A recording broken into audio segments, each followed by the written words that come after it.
Beneath the surface of our familiar world lies a chapter of history we still do not fully understand. Monuments so vast, so impossibly precise, that they challenge everything we think we know about ancient engineering. Across deserts, deep within jungles, carved into mountainsides, and rising from forgotten valleys in places like Palestine, Peru, and Egypt, these megastructures whisper a question that has haunted researchers for generations. Did human hands truly build them? Or did something else shape these colossal forms? Stones weighing dozens, even hundreds of tons, arranged with surgical accuracy. Corridors aligned with celestial bodies long before telescopes existed. Patterns repeating across civilizations, separated by oceans and millennia. Each site feels like a message written in rock, one we're only beginning to decode tonight. We follow that trail of mystery.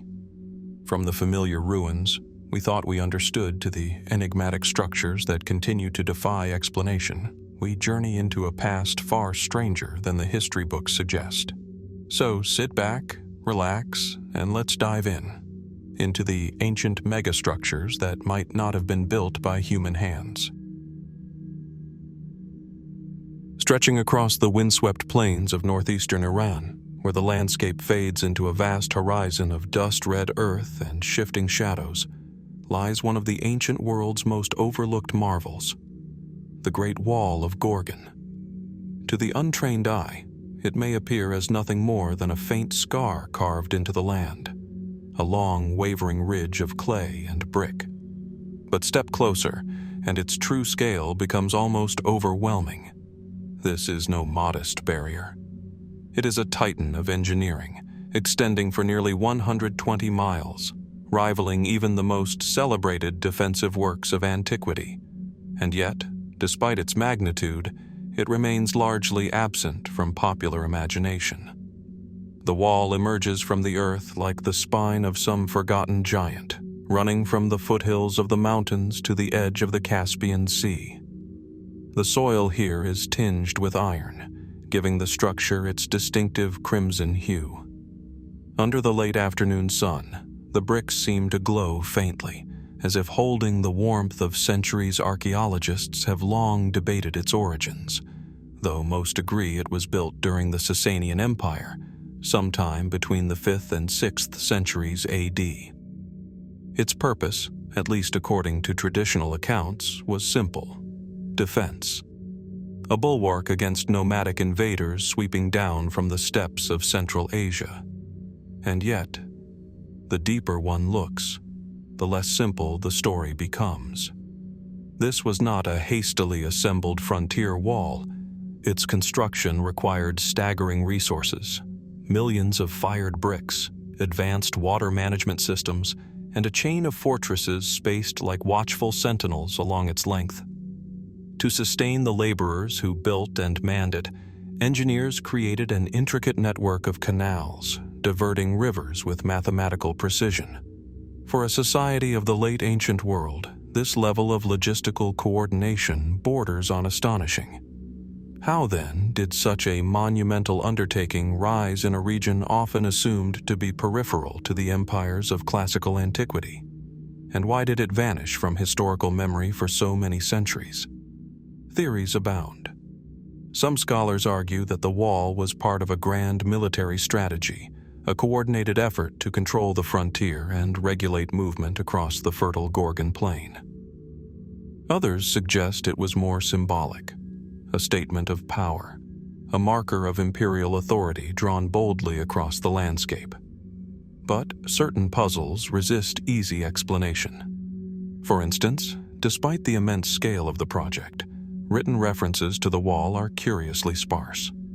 Contemporary chroniclers described many Sasanian achievements in vivid detail, yet the Great Wall of Gorgan remains only faintly acknowledged in surviving texts. Could its significance have been deliberately minimized? Or was it simply considered so routine, so integrated into daily life that it did not warrant special mention? As excavations expanded in the late 20th and early 21st centuries, researchers uncovered evidence of sophisticated design choices. Some segments of the wall align with natural features in ways that suggest more than mere practicality.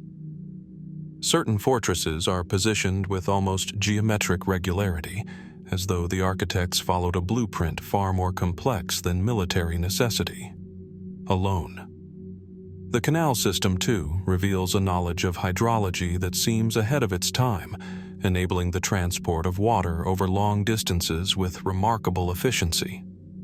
And then there are the more speculative questions, ideas whispered at the margins of academic debate. Why do some portions of the wall appear to have been constructed with unusual haste, while others display meticulous craftsmanship? Why do the bricks maintain such consistent dimensions across vast distances, hinting at a form of standardized production rarely seen in the region during that era? Some have suggested that the Sasanian engineers may have inherited older, now lost techniques.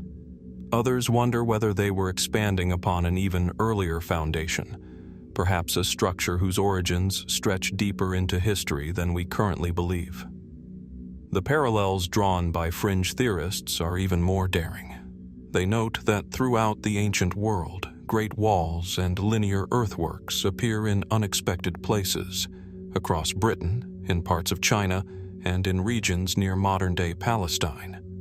Could these constructions reflect a shared architectural impulse, or even a shared influence? Were ancient civilizations responding to similar threats, or inspired by a knowledge source we have yet to uncover? These ideas remain unproven, of course, but they widen the frame through which we view the Great Wall of Gorgan, inviting a sense of wonder rather than certainty. As the sun sets, the wall casts a long, thin shadow across the plain. The wind whistles through broken battlements, carrying with it echoes of soldiers, laborers, and rulers whose names have faded into silence. Standing here, it becomes clear that this is more than a fortification. It is a question etched into the earth, one stretching across time as surely as it stretches across the land itself. What stories did its builders intend to leave behind? And what secrets still lie hidden beneath the red soil of Gorgan, waiting for someone to uncover them? For now, the answers remain elusive, and the wall, steadfast and enigmatic, keeps its ancient watch. And as the red earth of Gorgan fades behind us, replaced by the quiet hum of shifting winds and the weight of unanswered questions, our journey turns east, toward a landscape shaped not by brick and clay, but by the raw face of living stone. Here, in the heart of China's Henan province, the Longmen grottos emerge from the limestone cliffs like a frozen symphony of devotion and artistry, rows upon rows of carved figures, some no larger than a fingertip, others towering nearly 50 feet high, stare out across the Yi River with an expression that is at once serene and inscrutable. The air is still here, as if sound itself hesitates before entering the sacred hollow of the valley. Morning light pours across the cliffside, catching the edges of ancient carvings that shimmer with a faint golden glow. More than 100,000 statues, countless inscriptions, and thousands of caves and niches form one of the most concentrated collections of rock-cut art in the world. Mainstream historians place the earliest work here around the late 5th century AD, during the Northern Wei dynasty, when Buddhist influence swept through China and reshaped its cultural landscape. But as with so many ancient megastructures, the story becomes more intricate the deeper we look. The sheer density of the carvings is staggering. Entire cliff faces have been hollowed out, reshaped, and transformed into elaborate sanctuaries. Some caves contain sculptures so delicately rendered that individual curls of hair and folds of cloth are perfectly preserved after more than a millennium. Others display monumental Buddhas carved with geometric precision, their features aligned along invisible axes that correspond to celestial patterns scholars still debate. Traditional explanations credit royal patronage and a vast workforce of artisans, monks, and laborers who worked collectively across centuries. and indeed, inscriptions record donations from emperors, nobles, and commoners alike. Yet the logistics raise questions that continue to provoke discussion. How were tens of thousands of statues carved into solid limestone with such accuracy, especially in the era before steel tools? How did artisans maintain consistent styles over generations, even as dynasties rose and fell? Some researchers believe the answer lies in strict design conventions and a highly organized guild system. Others see hints of something more elusive. For instance, certain chambers show evidence of sudden stylistic leaps, where carving techniques appear markedly more advanced than in the surrounding structures. Were these the work of master artisans whose methods have simply been lost? Or were they drawing on knowledge that did not originate entirely within their own cultural sphere? There are also caves with unusual acoustic properties, chambers where even a whisper resonates as if amplified by unseen design. Whether intentional or a geological coincidence, these features enhance the sense that the grottos were meant to be experienced as living spaces, sites where sound, light, and stone blended into something greater than their individual parts. Adding to the mystery, underground passages discovered in recent decades hint at deeper, more concealed purposes. While not fully excavated, these tunnels may have served practical functions: storage rooms, ritual spaces, or pathways for workers. But their precise trajectories and unexpected symmetry have led a few fringe theorists to propose alternative ideas: that the Longmen Cliffs may have been shaped around an older structure, or that the caves follow an ancient blueprint aligned with natural energy lines or star paths. Of course, such views remain speculative. Yet even within academic circles, certain puzzles endure. Why do some carvings appear far older than the official dates suggest, based on style and weathering patterns? Could earlier, undocumented phases of construction have existed long before the Northern Wei dynasty? Or might the site have been considered sacred long before tools ever touched the stone, chosen for reasons modern scholars have yet to fully understand? Then, there is the question of scale. Even with a large workforce, the volume of stone removed from these cliffs is immense, enough to fill entire valleys. Where was it transported? How was it carried across the rugged terrain? The absence of extensive debris fields nearby has long puzzled researchers, prompting speculation that the material may have been reused for other monumental projects or dispersed in ways not yet identified. As the afternoon sun dips low, shadows stretch across the carved faces, giving them an almost lifelike presence. The statues seem to shift subtly in expression, as though aware of our questions, though offering no answers. Standing among them, it becomes clear that the Longmen grottos are not merely a testament to human devotion or artistic mastery. They are, in a sense, a conversation between stone and time, shaped by hands whose methods we only partially understand. What knowledge inspired their creation? What techniques were lost in the centuries that followed? And what deeper meanings lie hidden within the unlit chambers and unexcavated passages that still await exploration? For now, the echoes inside Longmen remain gentle but unresolved, inviting us to listen, to wonder, and to keep seeking what the stone has yet to reveal. And as the carved cliffs of Longmen fade into memory, those silent figures still watching from their stone alcoves, our path shifts west, crossing deserts, mountain ridges, and ancient trade routes that once stitched continents together. The air grows warmer, the landscape more rugged, until finally, upon a broad plateau in the Bekaa Valley of Roman Lebanon, another enigma rises from the earth. Massive, commanding, and utterly immovable, the Temple of Jupiter at Baalbek stands like a fragment of a lost age, its foundations older and more mysterious than the grand Roman columns that tower above them. At first glance, it is the ruins of a classical temple, Corinthian pillars reaching into the sky, ornate capitals weathered by centuries of sun and wind. But look more closely, and the illusion of familiarity begins to crumble. Beneath the Roman artistry lies a platform unlike anything else in the ancient world, a base built from stone blocks so large, so impossibly heavy, that even modern machinery would struggle to lift them.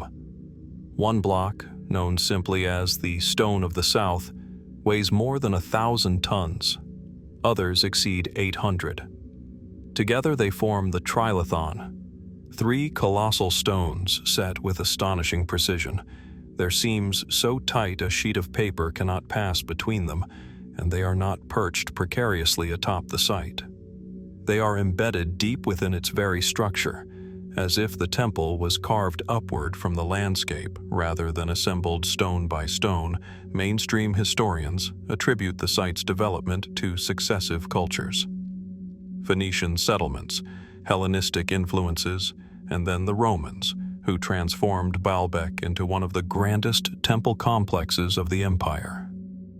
According to traditional accounts, Roman engineers transported and lifted these enormous stones using complex systems of pulleys, cranes, and manpower, feats that, while extraordinary, remain within the realm of human capability. Yet the questions begin to surface the moment one stands before the base itself. How did ancient builders move stones that weigh more than modern locomotives? Why is the precision of the blocks so exact, given their staggering size? And perhaps most puzzling of all, why construct a platform using stones so large when much smaller, more manageable blocks would have served the same structural purpose? The Romans, meticulous record keepers in many respects, left no detailed explanation of the methods used, nor of why this enormous substructure was necessary. Some scholars suggest the answer lies in engineering ambition. Perhaps the builders were demonstrating imperial power, turning the mountain itself into an altar. Others argue the massive stones were intended to stabilize the site, anchoring the complex in an earthquake-prone valley. Both theories carry weight, yet neither fully addresses the scale of the undertaking, or the curious fact that the oldest and largest stones appear to predate the Roman temple itself. Here the narrative grows murkier. Was there an earlier phase of construction long before the Romans arrived? Did the site hold significance for civilizations whose stories have been lost to time?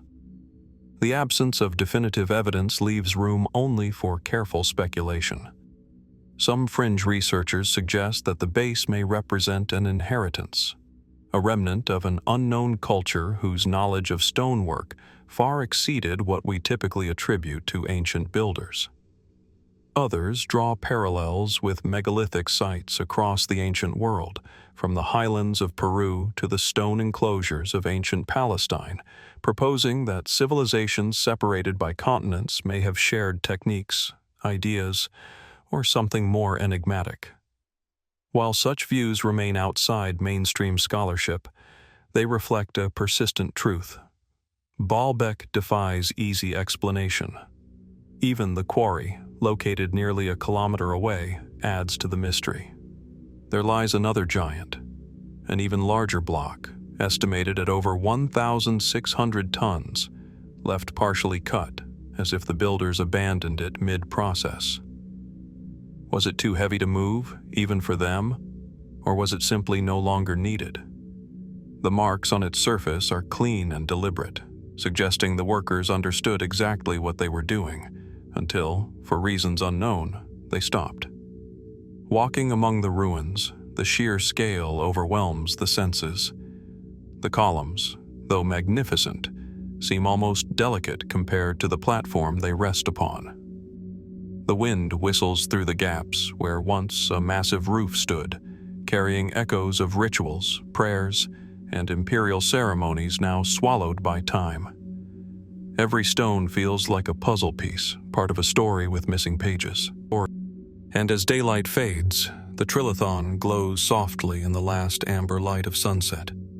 Their dimensions, their weight, their placement, all raise questions that have lingered for centuries. Were they the triumph of human ingenuity pushed to its limits, or the legacy of knowledge older than the empires we know? Standing at the edge of the platform, one can't help but wonder, What deeper secrets lie hidden beneath these stones? And if the foundations of Baalbek could speak, what forgotten chapter of ancient history might they reveal? The answers remain buried, silent, waiting for someone to look just a little closer.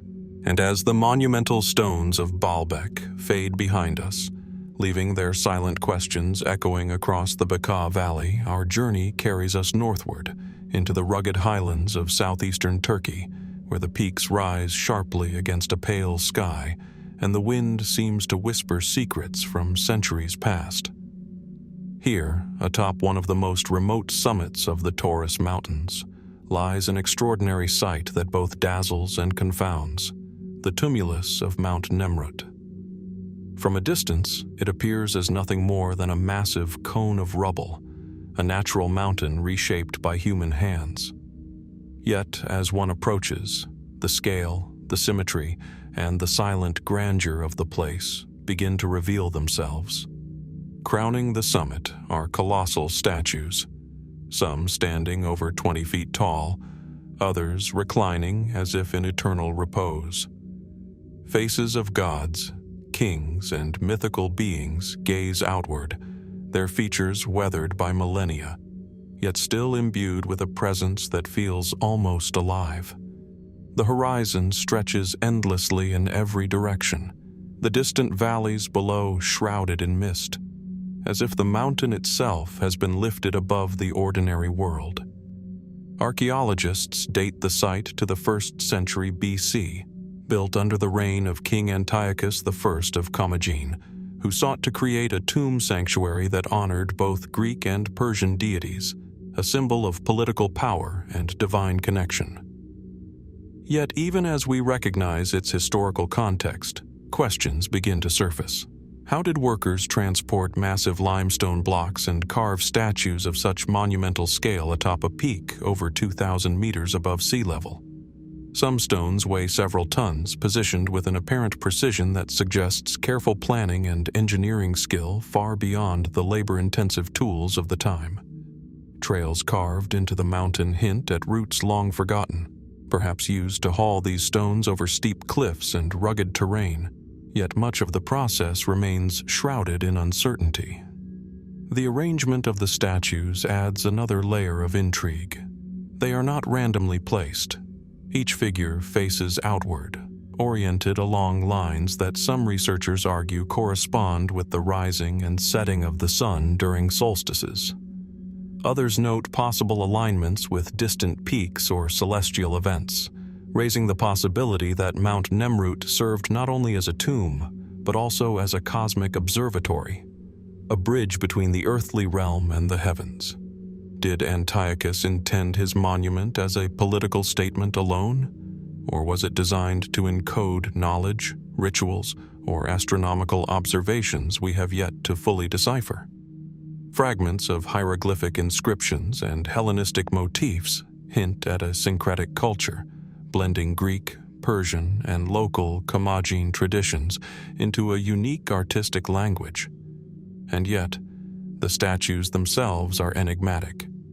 Some heads lie separated from their bodies, scattered across the mound in a haunting display, while others remain upright, defying centuries of exposure to wind, rain, and snow. Were the displaced pieces the result of earthquakes and erosion, or was there an intentional pattern to their arrangement, a symbolic message we can no longer read? Even the tumulus itself, an immense artificial mound of crushed stone, rising nearly 50 meters above the summit, raises questions about ambition and capability. Moving such vast quantities of rock to create a perfectly conical shape in a high-altitude environment would have required extraordinary organization, labor, and planning. Could such an endeavor be the work of human hands alone, or does the precision and scale hint at techniques or knowledge now lost to time?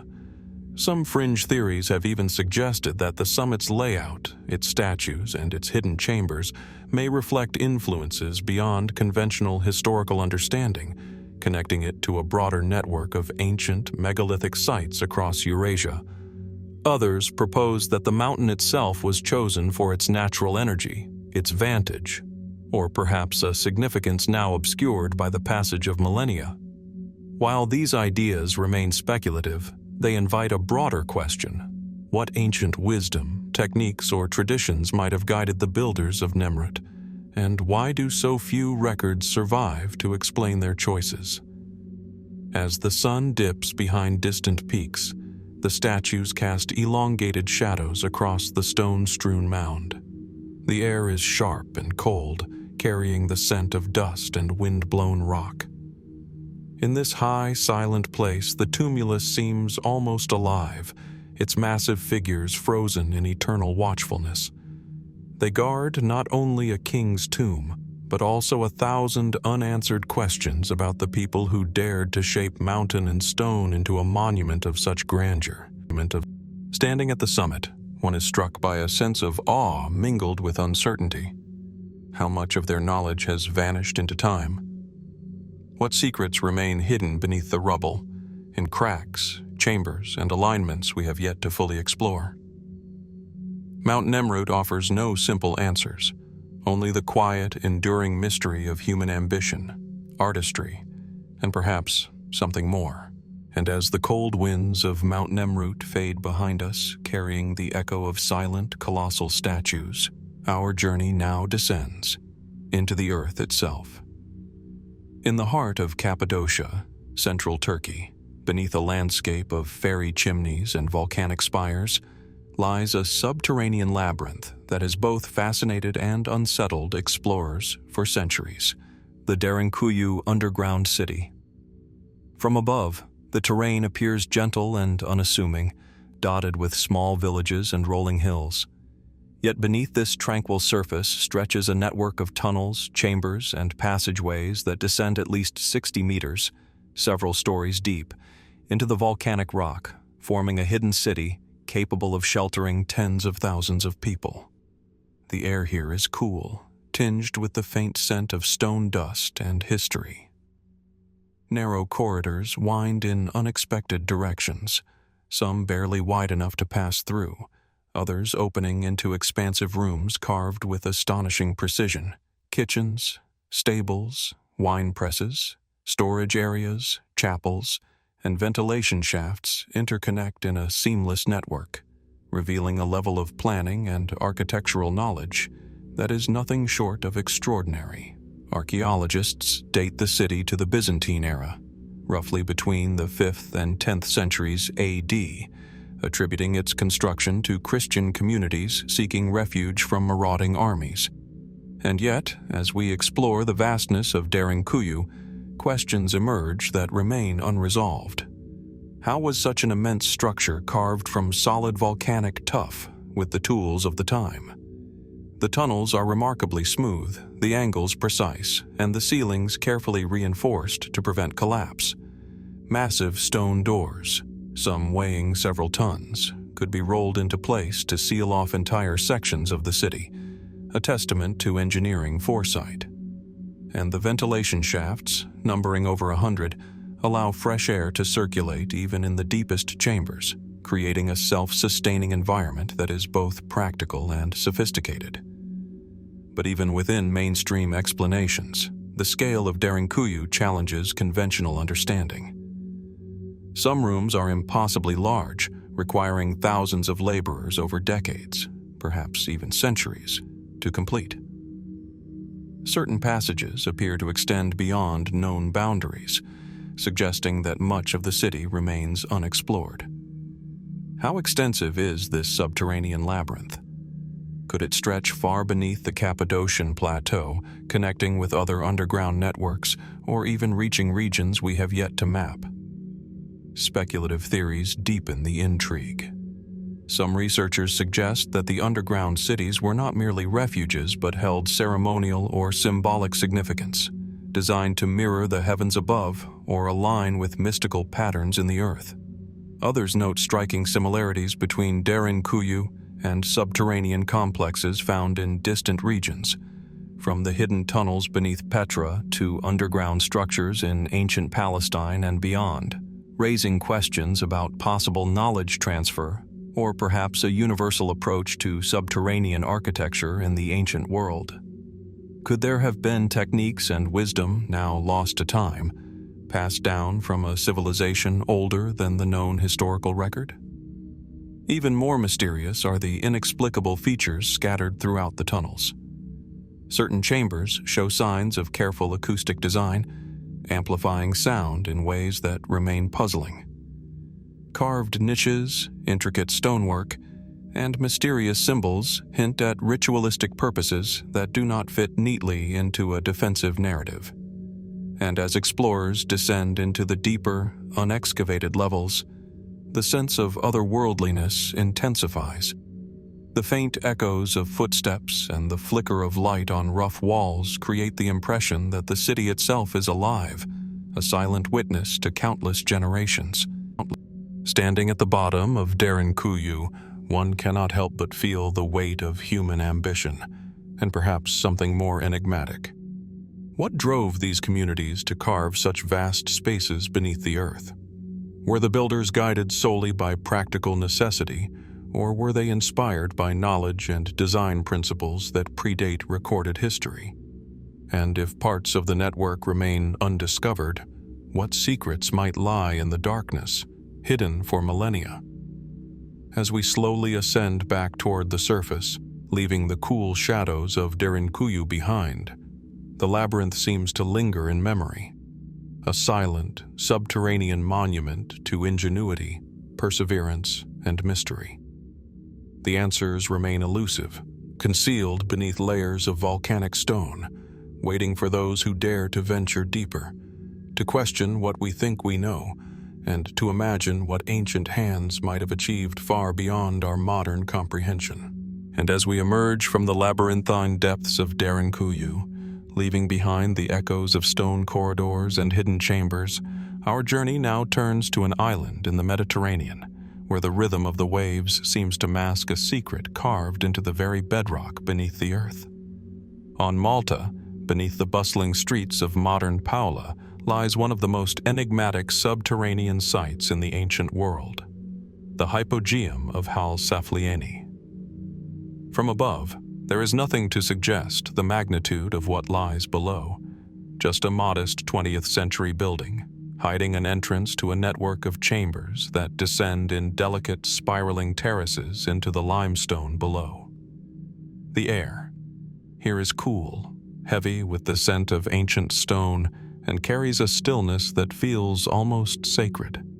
As one moves deeper, the corridors narrow and widen in unexpected rhythms, opening into rooms whose ceilings curve with a precision that seems almost organic. Sculpted alcoves, niches, and circular chambers are carved entirely from soft limestone, some decorated with red ochre motifs whose patterns have persisted for over 5 millennia. Archaeologists date the Hypogeum to between 4000 and 2500 BC, a time when Malta was home to an advanced Neolithic culture capable of remarkable feats in stone. The site appears to have functioned as both a burial complex and a ceremonial space, yet its sophistication invites questions that linger unresolved. The Hypogeum's design is astonishing. Sound behaves strangely here.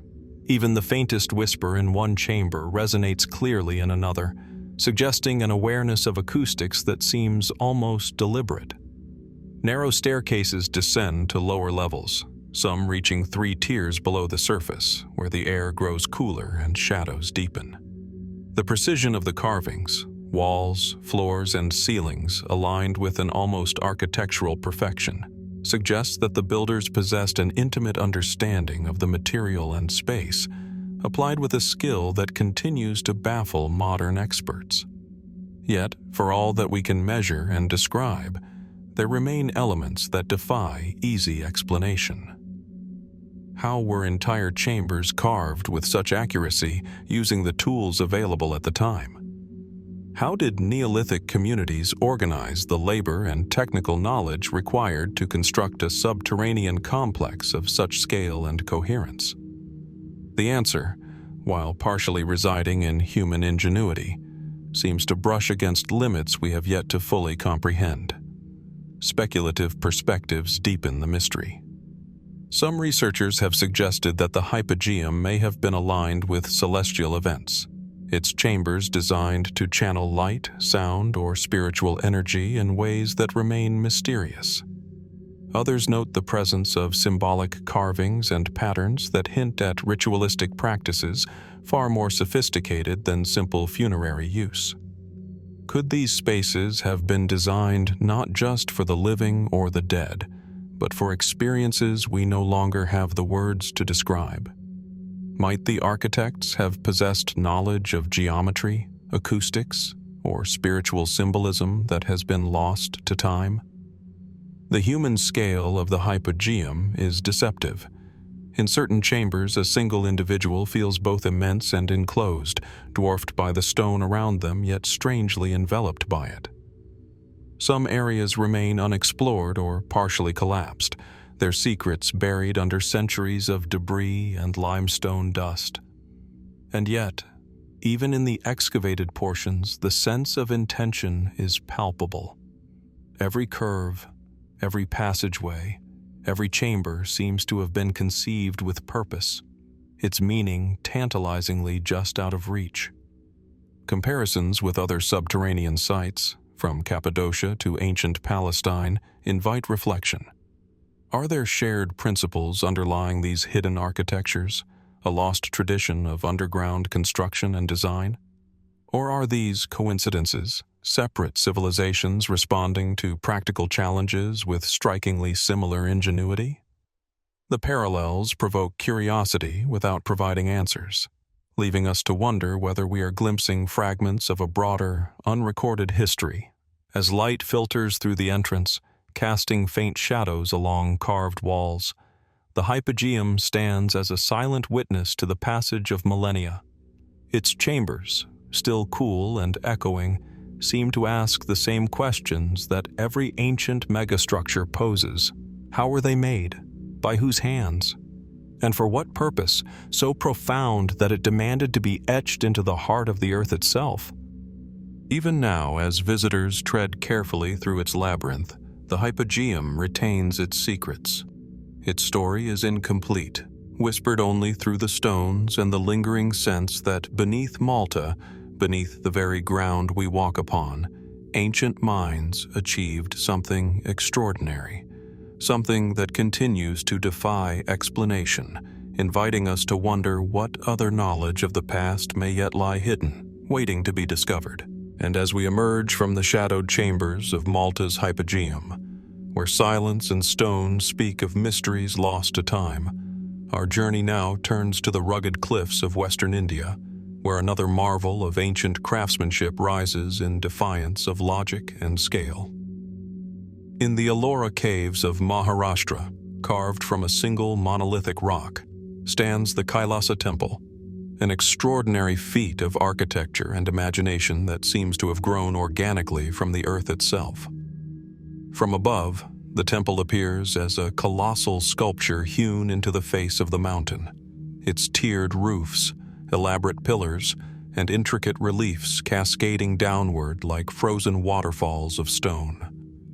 The air here carries the faint scent of dust and rock, mixed with the warmth of the Indian sun. As one approaches, the enormity of the undertaking becomes undeniable. The Kailasa Temple is said to have been constructed in the 8th century AD during the reign of the Rashtrakuta dynasty, yet the scale of the project stretches credulity.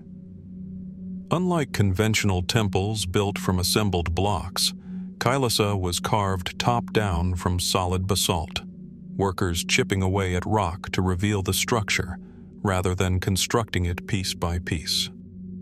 The main hall alone, flanked by enormous pillars and adorned with detailed sculptures of deities, animals, and mythological scenes, occupies a space so vast it feels more like a palace than a temple.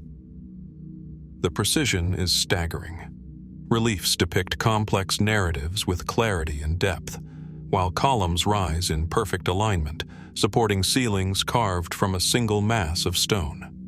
Traditional scholarship credits decades of meticulous labor by skilled artisans, yet questions remain.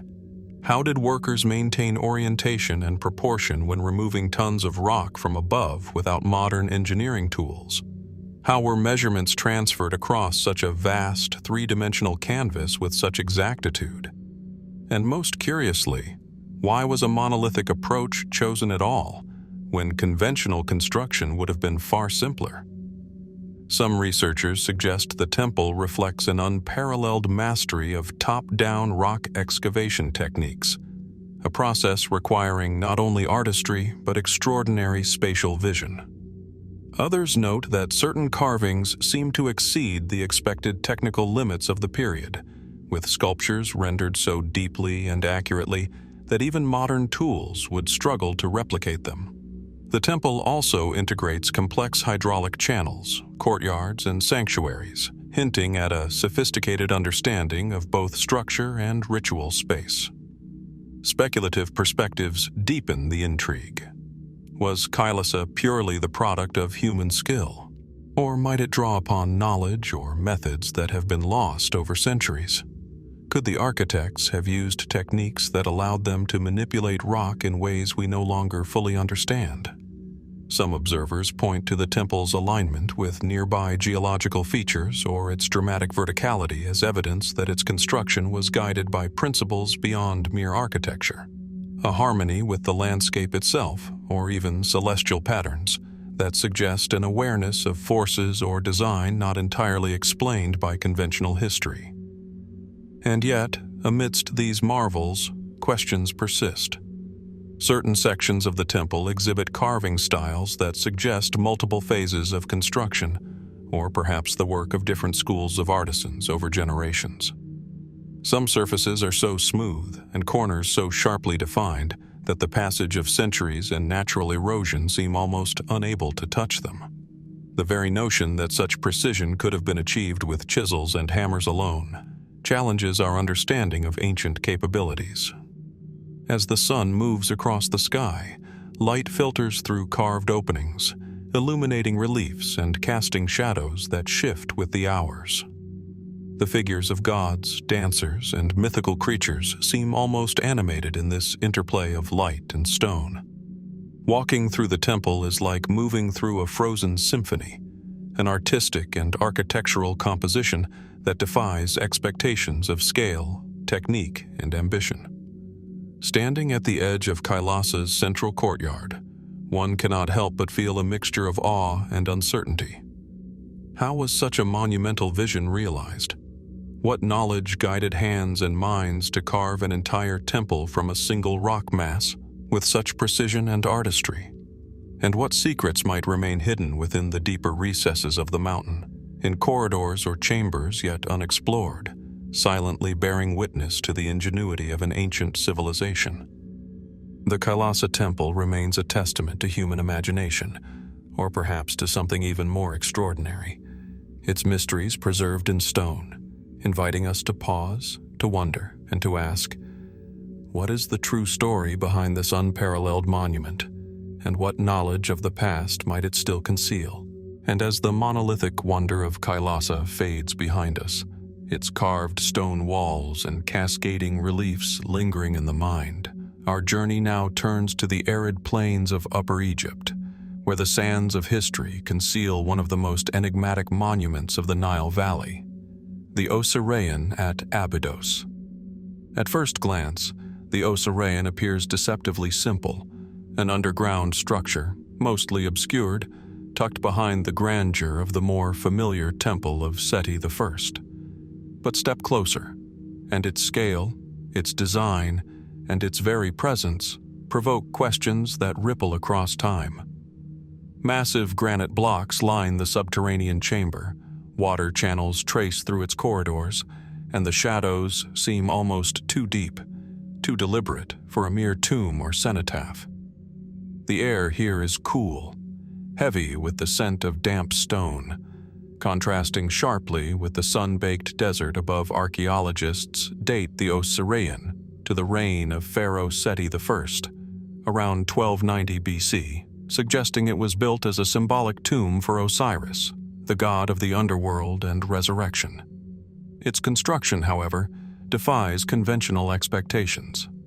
Unlike the layered mastabas and pyramids of the period, the Osirian is carved downward rather than built upward, creating an inverted temple whose very architecture seems to mimic the symbolic underworld. Gigantic stone pillars, some weighing several tons, rise from a subterranean pool of water, supporting a roof so precisely laid that the alignment appears almost geometric, almost otherworldly.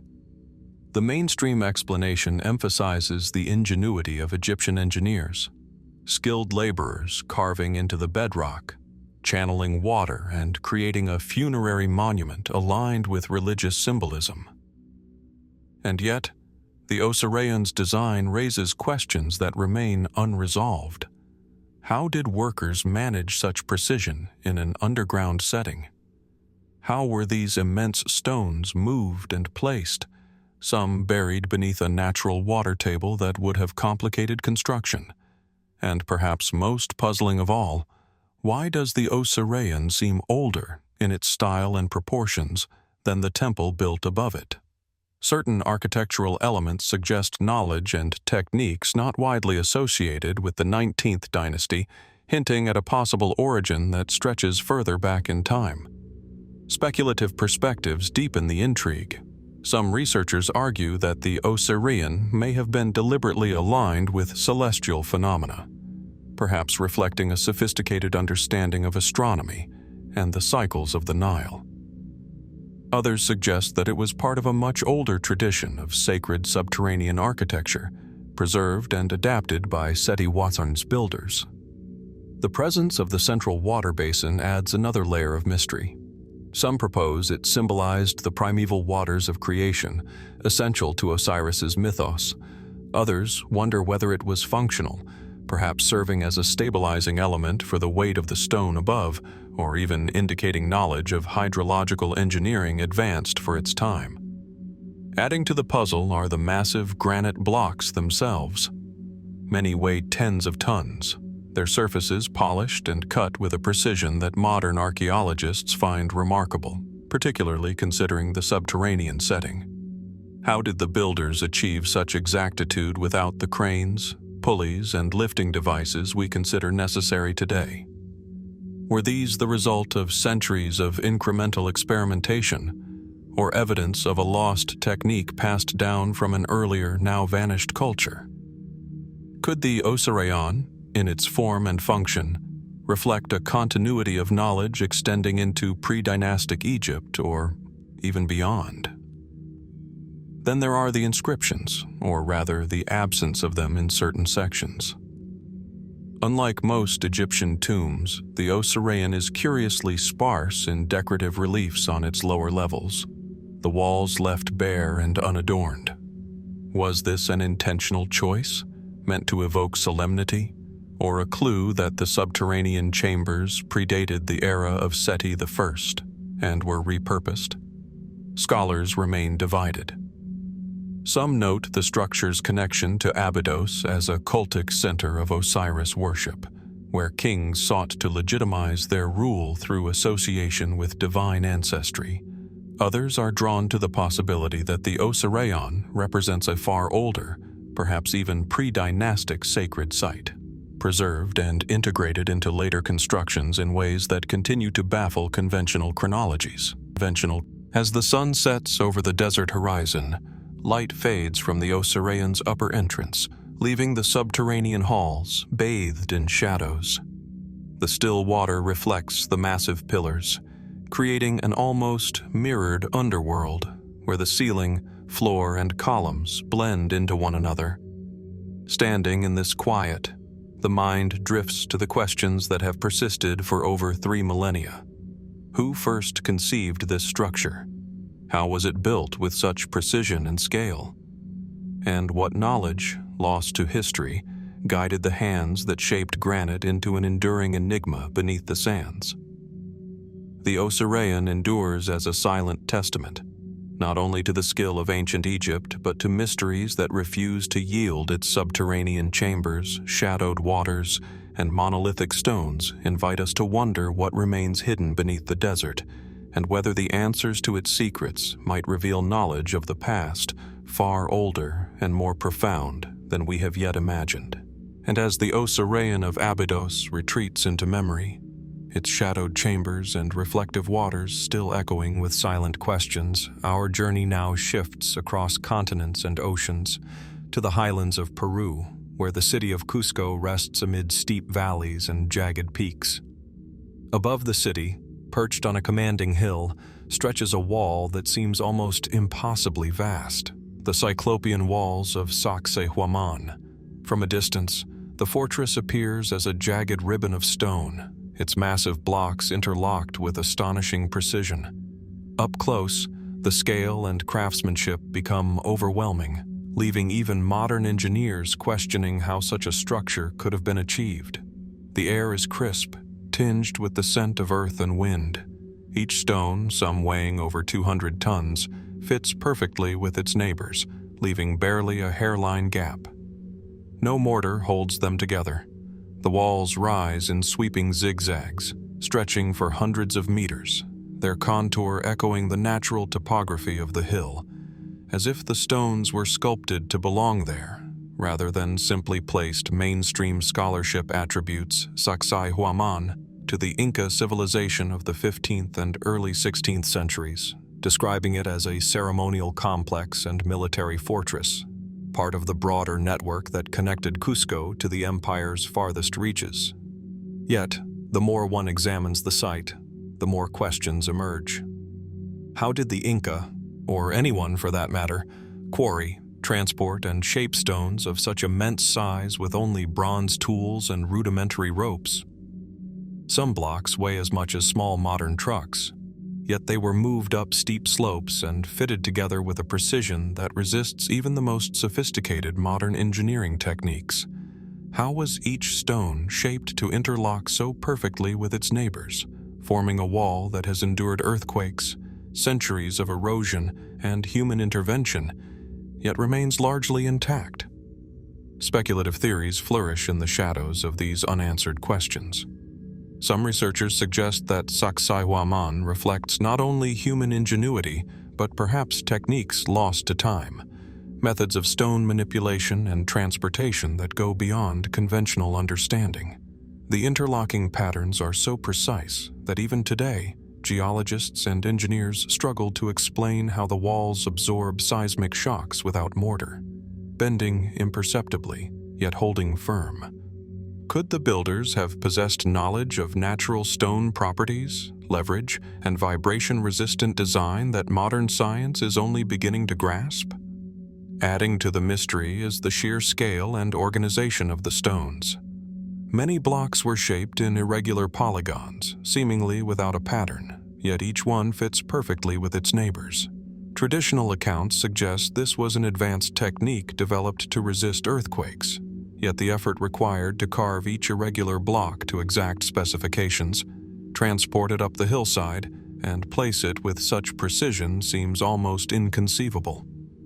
And while the Inca were masterful engineers, some argue that portions of the walls appear to predate the empire itself, hinting at a legacy of construction passed down from an earlier, perhaps forgotten, civilization. The site also carries a profound symbolic weight. Viewed from above, the zigzagging walls appear to form the outline of a puma, sacred to the Inca, linking the fortress not only to practical defense but to cosmic and spiritual symbolism. Was the design purely intentional, a reflection of Inca cosmology, or does it echo a more ancient understanding of geomancy and alignment with the land? Some researchers point to nearby megalithic sites across the Andes and even distant connections in other parts of South America, suggesting a continuity of knowledge that may have transcended time and geography. Walking along the terraces, one cannot ignore the invisible echoes of labor, planning, and possibly knowledge beyond recorded history. The stones themselves, polished by centuries of wind and rain, seem to hold a silent memory of their placement.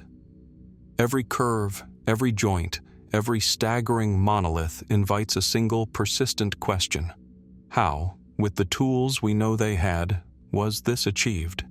And, if not by conventional means, what methods, lost to time or never recorded, enabled such feats?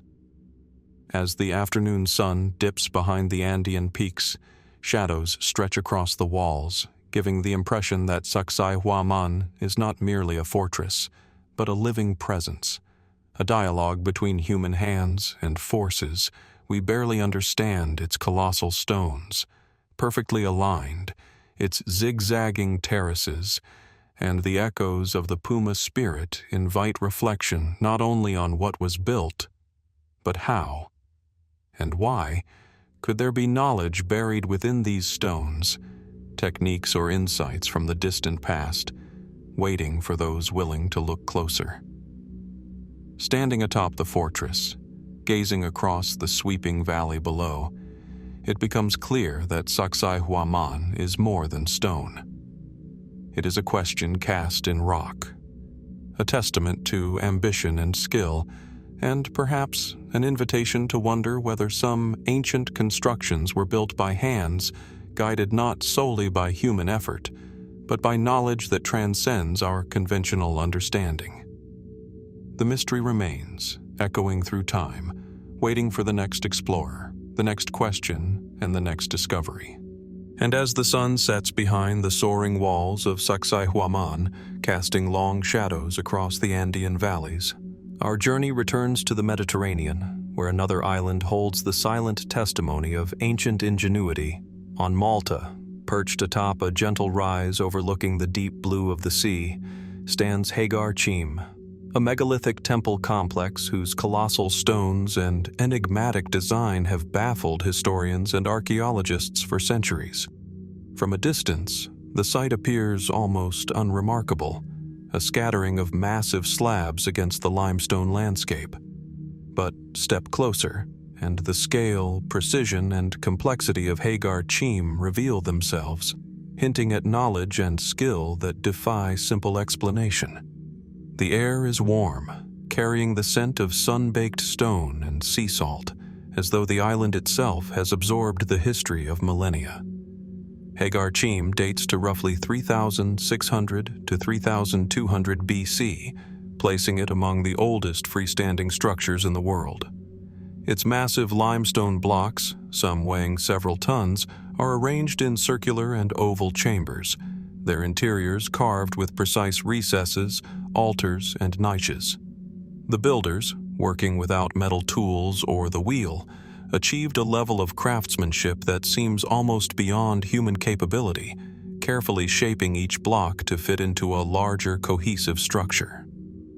How did they move stones of such weight across uneven terrain?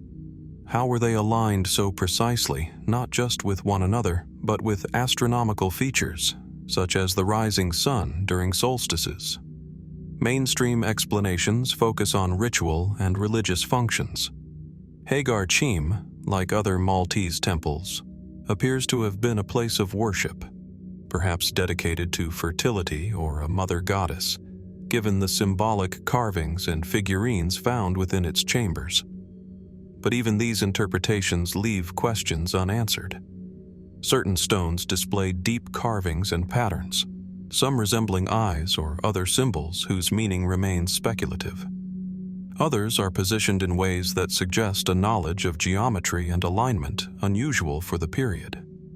Could these structures have encoded mathematical or astronomical knowledge, lost to time, yet carefully preserved in stone? The sheer scale and precision of Hagar Chim invites further intrigue. The stones are interlocked with remarkable stability, some leaning slightly against each other in a technique that has preserved them through earthquakes and centuries of erosion. The largest blocks, weighing upwards of 20 tons, were transported and lifted without the cranes, pulleys, or machinery we take for granted today. Were these feats the product of ingenuity alone? Or might they hint at techniques that predate conventional historical records? And if so, who possessed such knowledge? And why was it preserved here, in this small Mediterranean island? Speculative theories abound. Some researchers propose that Hagar Chim, along with its companion temple Menajdra, may have functioned as part of a broader network of ancient observatories, designed to track solar, lunar, and possibly stellar cycles.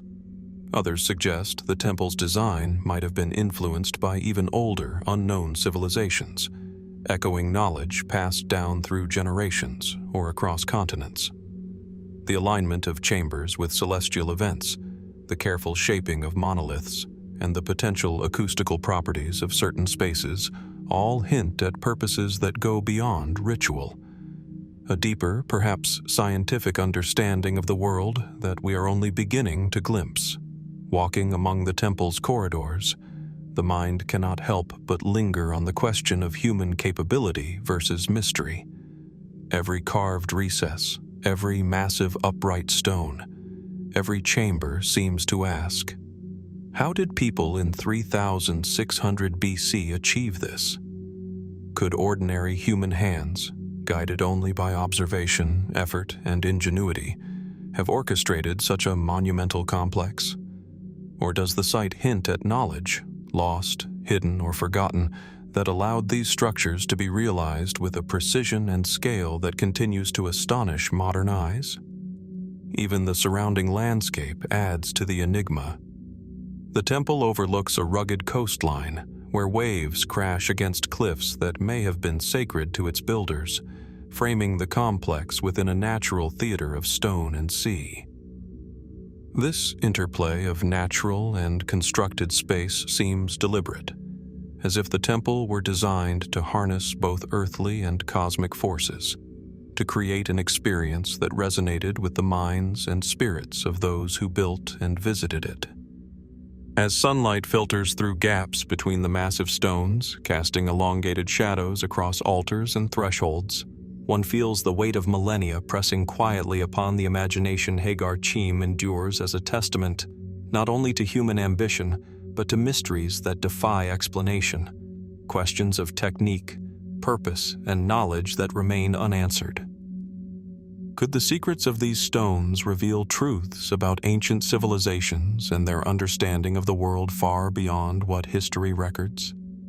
Or will some aspects of Hagar Chim, like the sunlit shadows that shift with the hours, remain tantalizingly just out of reach, preserved for those who dare to look deeper, wonder, and imagine? And as the winds sweep over Malta, carrying the silent stories of Hagar Chim across the sun-baked limestone, our journey now turns to the rolling hills of central Bulgaria, where the landscape itself seems to conceal the whispers of an ancient people. Here, near the town of Kazanlak, lies a subterranean marvel, the Thracian tomb of Kazanlak. From above, the earth appears tranquil, a patchwork of vineyards and soft hills, yet beneath the surface stretches a circular burial chamber, whose walls and vaults preserve echoes of a culture that thrived more than 2 millennia ago. Step closer, and the tomb's presence becomes palpable. A hollowed sphere beneath the ground, a place where the living and the dead intersect in ways that continue to fascinate scholars and explorers alike. The air within the tomb is cool, tinged with the faint, musty scent of centuries, and the dim light reveals walls adorned with intricate murals. Archaeologists date the structure to the 4th century BC, attributing it to the Thracians, a people whose culture is glimpsed only intermittently through scattered tombs, burial mounds, and artifacts. The tomb's architecture, however, hints at sophistication and intent that exceeds its immediate context. A beehive-shaped dome, perfectly circular, rises above the burial chamber, its stones arranged with geometric precision that has resisted the tests of time. The entrance corridor aligns in such a way that light enters and illuminates the central chamber at specific times of the year, suggesting a knowledge of astronomy or solar cycles woven into the very stone. The murals themselves deepen the mystery. Painted in vivid reds, blues, and yellows, they depict scenes of Thracian life, rituals, banquets, chariot processions, and figures adorned in ceremonial garb. Yet there is something almost otherworldly about the compositions. Their fluidity, the intensity of the gazes, the way the scenes seem to capture not just actions but essence, as if frozen in a moment of timeless ritual. Who were the figures represented here, and why were their stories preserved in such meticulous detail? And what knowledge, ceremonial or otherwise, guided the artists who painted them with such enduring precision? Even the construction of the tomb itself raises questions. The subterranean chamber was carved from solid rock, a feat requiring immense skill and planning. How did Thracian builders achieve such structural stability in a dome of this size? How did they transport the materials, carve the stones, and create a burial space whose geometry and alignment appear to echo celestial patterns? Scholars have long marveled at the ingenuity required to achieve these results with the tools and technology available at the time, suggesting a mastery of engineering that is difficult to fully comprehend. Speculative perspectives deepen the intrigue. Some researchers propose that the tomb may have been designed not simply as a resting place for the dead, but as a portal of sorts, a sacred space where the living could commune with the divine or the ancestors. Others suggest that the Thracians may have been privy to knowledge about astronomy, geometry, and ritual practice that has since been lost, encoded into the very architecture and art of the tomb. Could the alignment of the corridor with seasonal light indicate an understanding of celestial events more advanced than is generally recognized for the period? Or might there be symbolic dimensions embedded in the murals and the tomb's layout, connecting earthly and cosmic cycles in ways that remain obscure to modern eyes? Walking through the circular chamber, one cannot ignore the sensation of being enveloped by both time and intention. The low light casts shadows that shift across the murals, giving the painted figures an uncanny presence, as if they are observing the visitor with the same vigilance once afforded to the Thracian elite. Each curve of the dome, each placement of stone and pigment seems deliberate, suggesting that the tomb was conceived as a total work of art, ritual, and knowledge, crafted to endure, to communicate across millennia, and yet to preserve certain secrets for only the initiated. Even today, parts of the tomb remain enigmatic. Certain symbols defy clear interpretation. Some structural elements suggest techniques that are difficult to replicate with standard ancient tools, and the precise purpose of the interplay between light, shadow, and space remains unresolved. The tomb's location, buried beneath earth yet aligned with the surrounding landscape, hints at a connection between natural topography and human intention that is subtle, deliberate, and still not fully understood. As one steps back toward the entrance, leaving the quiet cool of the subterranean chamber, the Thracian tomb of Kazanlak seems to linger in memory, a silent witness to human ambition and mystery. Who conceived such a structure, and how did they achieve its perfect harmony of stone, light, and color? What knowledge, ritual, or understanding guided their hands, and what secrets remain hidden, preserved within the tomb's walls and vaults, waiting for those who would look deeper? In the soft glow of the Bulgarian hills, it is clear that the Thracians left more than a tomb. They left a puzzle, an invitation to wonder, and a question that has endured for over 2,000 years. And as the Thracian tomb of Kazanlak recedes into the quiet hills of Bulgaria, where murals and stone whisper of lives long past, our journey now carries us thousands of miles east to the lush volcanic landscapes of central Java, Indonesia. Here, amid mist-shrouded hills and fertile plains, rises a monument whose sheer scale and intricate design inspire awe, the Borobudur Pyramid Temple. From a distance, the structure appears as a monumental silhouette against the morning fog. A tiered, stepped pyramid of volcanic stone, crowned with rows of bell-shaped stupas and crowned by a massive central stupa that seems to touch the clouds. The sheer magnitude of Borobudur and the precision with which it was executed invites both admiration and puzzlement. Approaching the temple, the air is humid and rich with the scent of earth and tropical foliage. Built during the 8th and 9th centuries, AD under the Sailendra dynasty, Borobudur is recognized as the largest Buddhist temple ever constructed. Its stepped terraces rise in a complex geometrical pattern, creating 9 stacked platforms, 6 square and 3 circular, decorated with more than 2,600 relief panels and 500 life-sized Buddha statues. Mainstream scholarship interprets Borobudur as a mandala in stone, a symbolic representation of the Buddhist cosmos and the path to enlightenment, guiding pilgrims through successive levels of spiritual ascent. Yet, as one walks along its terraces, the enormity of the undertaking begins to stir deeper questions. How did the builders carve, transport, and precisely place the hundreds of thousands of volcanic stones required to complete this vast pyramid? How did they ensure the exact alignment and integration of reliefs, statues, and architectural features across a structure so large and elevated? The relief panels themselves are astonishing in their detail.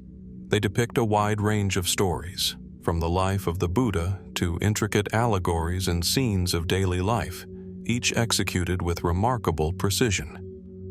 Some panels exhibit an understanding of depth, perspective, and spatial composition that seems almost ahead of its time.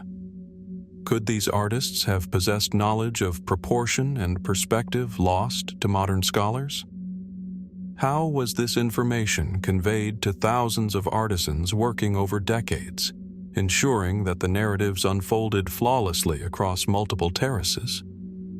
Beyond the artistry, Borobudur raises other mysteries. The site was constructed entirely from interlocking volcanic stones without the use of mortar, yet the pyramid has withstood centuries of tropical weather, volcanic eruptions, earthquakes, and occasional floods. How did ancient engineers anticipate such environmental forces and create a structure so resilient? Some suggest the design incorporates hidden drainage systems and subtle alignments to accommodate seismic activity, demonstrating a sophisticated understanding of both natural and structural dynamics. Could this knowledge have been inherited from an even older tradition of construction on the island? Or does it reflect the ingenuity of a civilization that achieved extraordinary technical feats in isolation? Speculative perspectives invite further contemplation.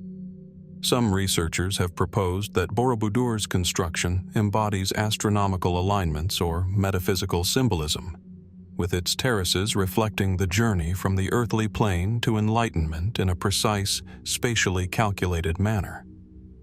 Others note that certain blocks appear unusually smooth or perfectly shaped, as if carved with tools or methods beyond what has been historically documented.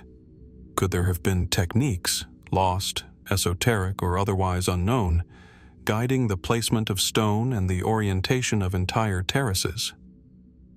And what of the central stupa, a colossal bell-shaped monument standing as the summit of the spiritual and architectural vision? Its symmetry and perfection seem almost impossible, demanding a level of precision and foresight that stretches the limits of what is traditionally attributed to 8th century artisans. Walking along the upper terraces, one senses an interplay between human ambition, spirituality, and perhaps something more enigmatic. The air, heavy with mist, seems to reverberate against the volcanic stone, giving the impression that the temple itself is alive. A silent witness to the devotion, intellect, and labor invested over decades. Every carved relief, every perfectly aligned block, every ascending level embodies intention, yet leaves questions lingering. How was such monumental coordination achieved without written plans, cranes, or modern surveying tools? Were the builders guided by knowledge lost to history? Or was this the culmination of human skill pushed to extraordinary limits? As sunlight filters through the clouds, casting shadows across Borobudur's terraces and stupas, one cannot ignore the sense that the Pyramid Temple is more than an architectural marvel. It is a repository of knowledge, artistry, and perhaps understanding of the natural world that has been partially obscured by time. Its colossal presence invites reflection, urging us to consider not only the genius of its builders, but also the mysteries it preserves. What secrets might still be hidden within its volcanic walls, in the subtle geometry of its reliefs, or in the alignment of its terraces with the heavens?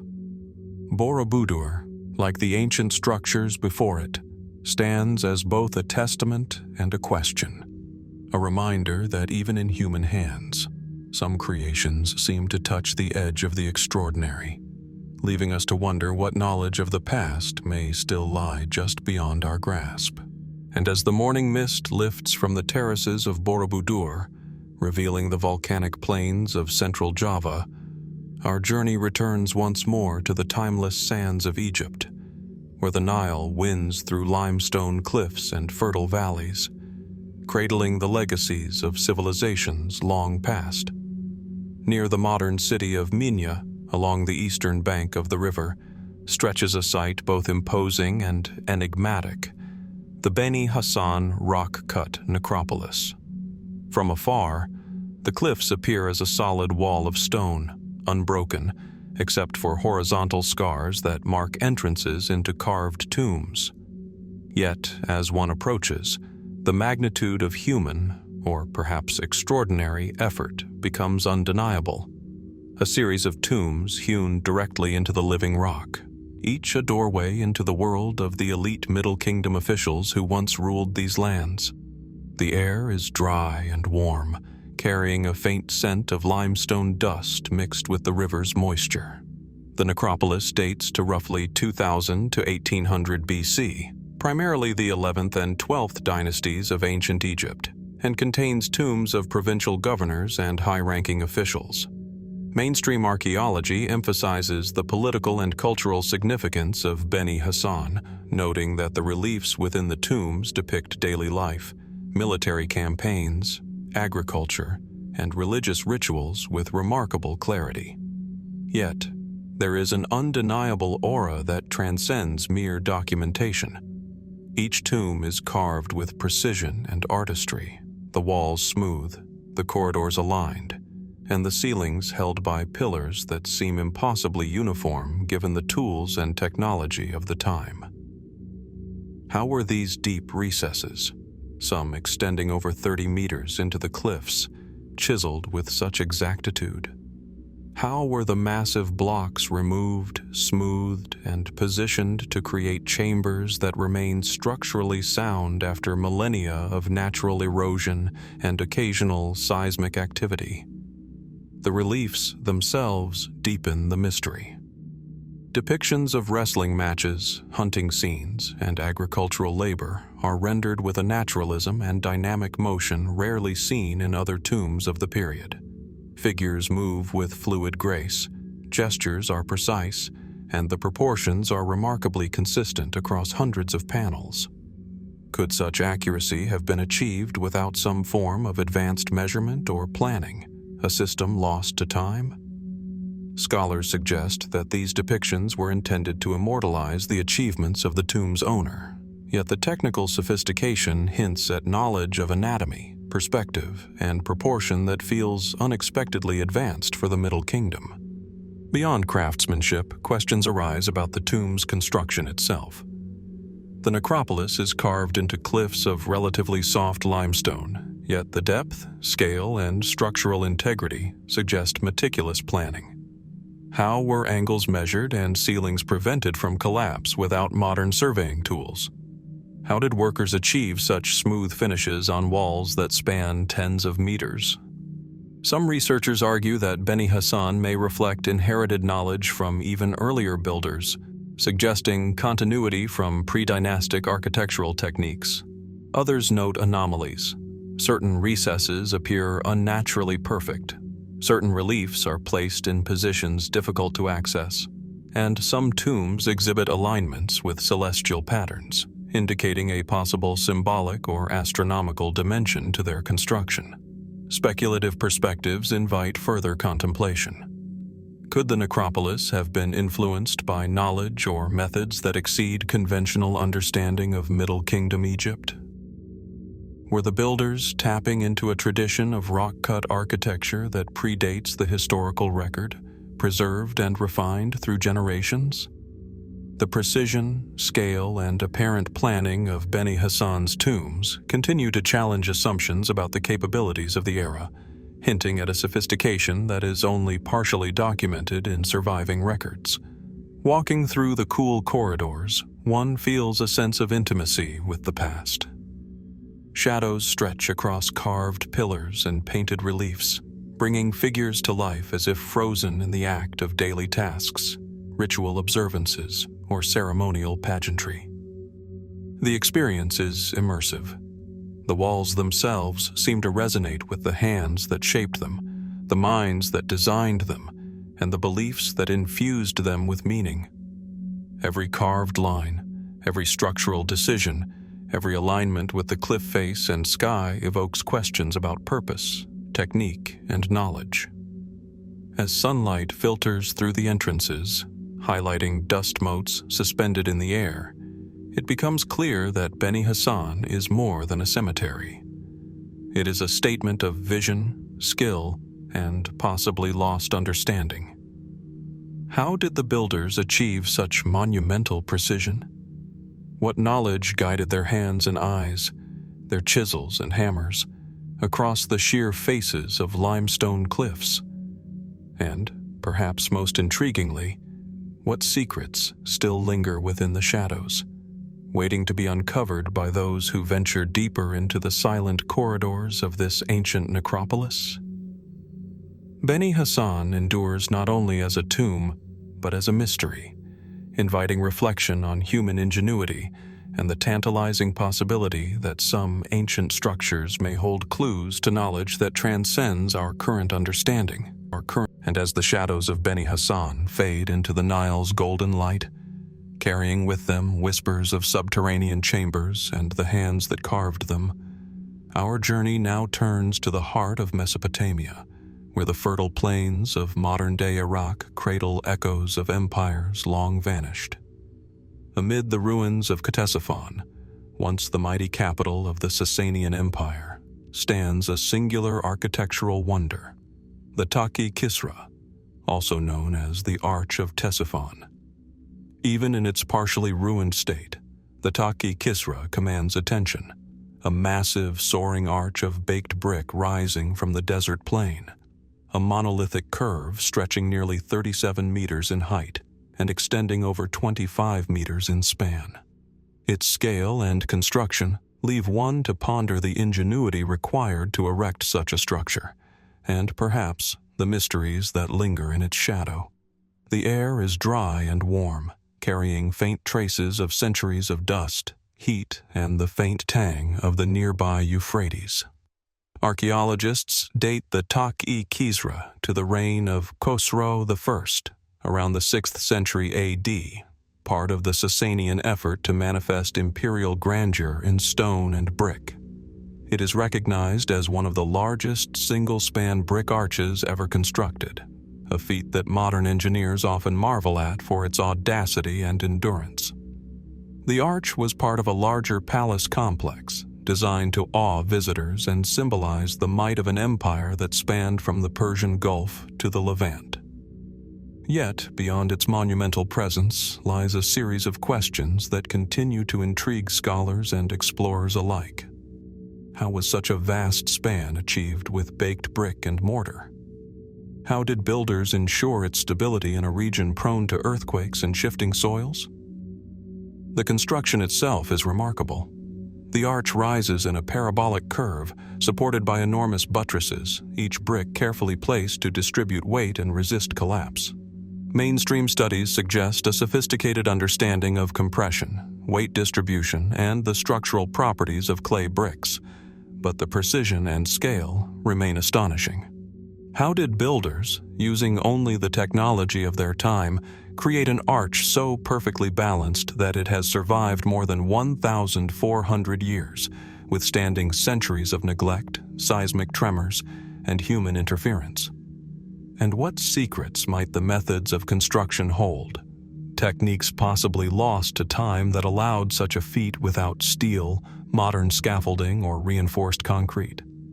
Speculative perspectives add another layer of intrigue. Some researchers point to the arch's proportions and alignment, noting that it may have served not merely as an entrance to a royal hall, but as a symbolic gateway between the earthly and the divine. Could the Taki Kisra have been constructed with knowledge of forces, geometry, or engineering that transcended conventional understanding of the era? Others suggest it may have inherited knowledge from earlier Mesopotamian or even pre-Sasanian architectural traditions, echoing a continuity of design and construction techniques whose origins remain elusive. The sheer audacity of a single soaring brick arch stretching tens of meters invites questions about what knowledge the builders possessed, whether empirical refined over generations, or guided by methods we can only speculate about. The arch's ruinous state today adds to its enigmatic presence. Portions of the structure have collapsed over time, yet the remaining span still conveys a sense of scale and engineering sophistication that is almost otherworldly. Its grandeur is amplified by its isolation, standing alone on the plain, a monolith of human ambition that feels simultaneously familiar and impossibly advanced. Was this arch merely an architectural statement of power, or does it hint at a deeper understanding of materials, physics, or design that has been lost to history? Could there be aspects of its construction, hidden within the bricks themselves, that reveal knowledge no longer accessible to modern science? Walking beneath the surviving curve, one cannot help but feel a presence beyond mere stone and mortar. The sun casts shadows that accentuate the parabolic rise, the slight curvature of each brick echoing through the centuries. The mind begins to trace the hands that laid each block, the planners who envisioned the span, and the engineers who calculated angles and weight distribution without the benefit of modern mathematics or machinery. Every brick, every curve, every surviving meter of the Taki Kisra resonates with a question that refuses to be answered fully. How was it built, and what knowledge guided its creation? As the wind sweeps across the plain, carrying dust and echoes of empires past, the Taki Kisra remains as a silent testament to human ambition and perhaps to something more. It challenges assumptions about what could be achieved in the 6th century, inviting reflection on the boundaries between human ingenuity, lost knowledge, and the enduring mysteries of ancient megastructures. Standing beneath the towering arch, one is left to wonder, are monuments like this purely human achievements, or do they hint at capabilities and understanding that stretch far beyond what history records, quietly waiting for those willing to look closer, to question, and to imagine? And as the Taki Kisra arch stretches across the Mesopotamian plains, a testament to ancient ingenuity and mystery, our journey moves westward to the heart of the Levant, to a city whose stones have borne witness to millennia of human history, Jerusalem, in what is today Palestine. Here, amid the labyrinthine alleys and sacred precincts, rests a singular, monumental stone that has captured the imagination of historians, archaeologists, and explorers alike. The western stone embedded within the retaining walls of the Temple Mount. This massive block is extraordinary, not merely for its scale, but for the enigma that surrounds it. The western stone rises from the earth like a silent sentinel, its surface weathered by centuries of sun, wind, and human activity. Measuring approximately 13.6 meters in length, 3.6 meters in height, and an estimated 4.5 meters in depth, it weighs between 500 and 600 tons, making it one of the largest building stones ever quarried and positioned in the ancient world. Standing beside it, one is immediately struck by the impossibility of its placement. How did the builders of antiquity extract such a colossal stone, transport it through the rugged terrain of ancient Jerusalem, and maneuver it into position with such precision, all without the cranes, pulleys, and machinery we now consider essential for such feats? Mainstream scholarship attributes the construction to the Herodian expansion of the Second Temple complex around 19 BC. emphasizing the extraordinary engineering skills of the period. Herod's architects and laborers are believed to have mastered techniques of quarrying, levering, and aligning massive blocks to create the monumental retaining walls that still define the Temple Mount today. Yet, even with this knowledge, the sheer magnitude of the Western stone continues to baffle modern engineers. What methods allowed ancient hands to manipulate a monolith that weighs hundreds of tons with such apparent ease? Could there have been techniques now lost to time, strategies refined through generations, or knowledge inherited from civilizations even older than the Second Temple period? The stone's placement and orientation add further intrigue. It is set so precisely that it aligns seamlessly with surrounding blocks, forming a wall that has endured earthquakes, centuries of construction, and the erosion of weather. The smoothness of its surfaces and the tightness of its joints suggest a level of craftsmanship that seems almost beyond human capability. Scholars have marveled at the precision with which the stones were cut and joined, noting that no mortar was necessary to hold the Western stone in place. How was this achieved? And what unseen tools or methods may have guided its shaping and installation? Speculative theories abound, drawing from both the stone's physical characteristics and its symbolic location.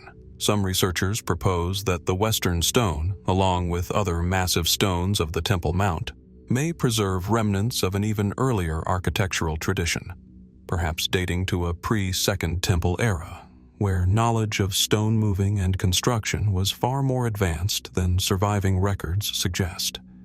Could it be that Herodian engineers were standing on the shoulders of an older, almost forgotten civilization, one whose techniques have vanished beneath the sands and rubble of time?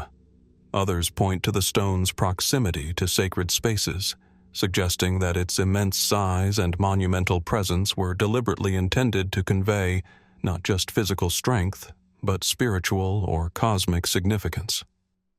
The enormity of the Western stone invites a contemplative awe. Standing beside it, one feels dwarfed not only by its dimensions, but by the questions it embodies. What kind of planning and coordination was required to quarry, transport, and position such a block with the technology of the 1st century BC? Could there have been knowledge of leverage, counterweight, or mechanical advantage that has since been lost? And, beyond the practical, what symbolic meaning did this massive stone hold for the builders, the priests, and the faithful who walked the terraces of the Temple Mount? Even today, as pilgrims and tourists gaze upon its weathered surface, the Western stone continues to challenge our understanding of the ancient world. Its sheer size, precise placement, and enduring stability hint at mastery that goes beyond ordinary human effort, inviting speculation about the limits of ancient engineering and the mysteries that remain hidden within the Temple Mount itself.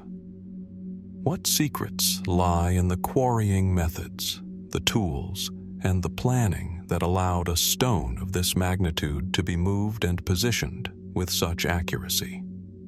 And could it be that the Western stone is more than a building block, a relic of human ingenuity?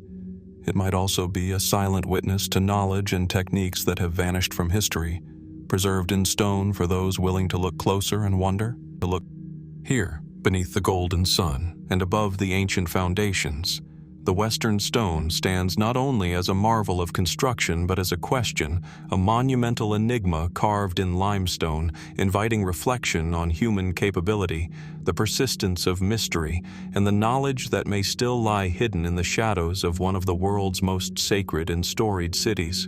And as the colossal Western stone anchors the southern wall of the Temple Mount, a whisper of ancient labor and ingenuity, our gaze descends to what lies beneath the surface, into a hidden world of chambers, vaults, and substructures that remain largely unseen by the public eye. Beneath the sprawling platform of the Temple Mount in Jerusalem, Palestine, stretches a labyrinth of underground halls and retaining walls, some cut directly from bedrock, others constructed with massive, precisely fitted stones. The scale and complexity of these substructures evoke both admiration and unease, for here lies evidence of architectural ambition that seems almost impossible even by modern standards.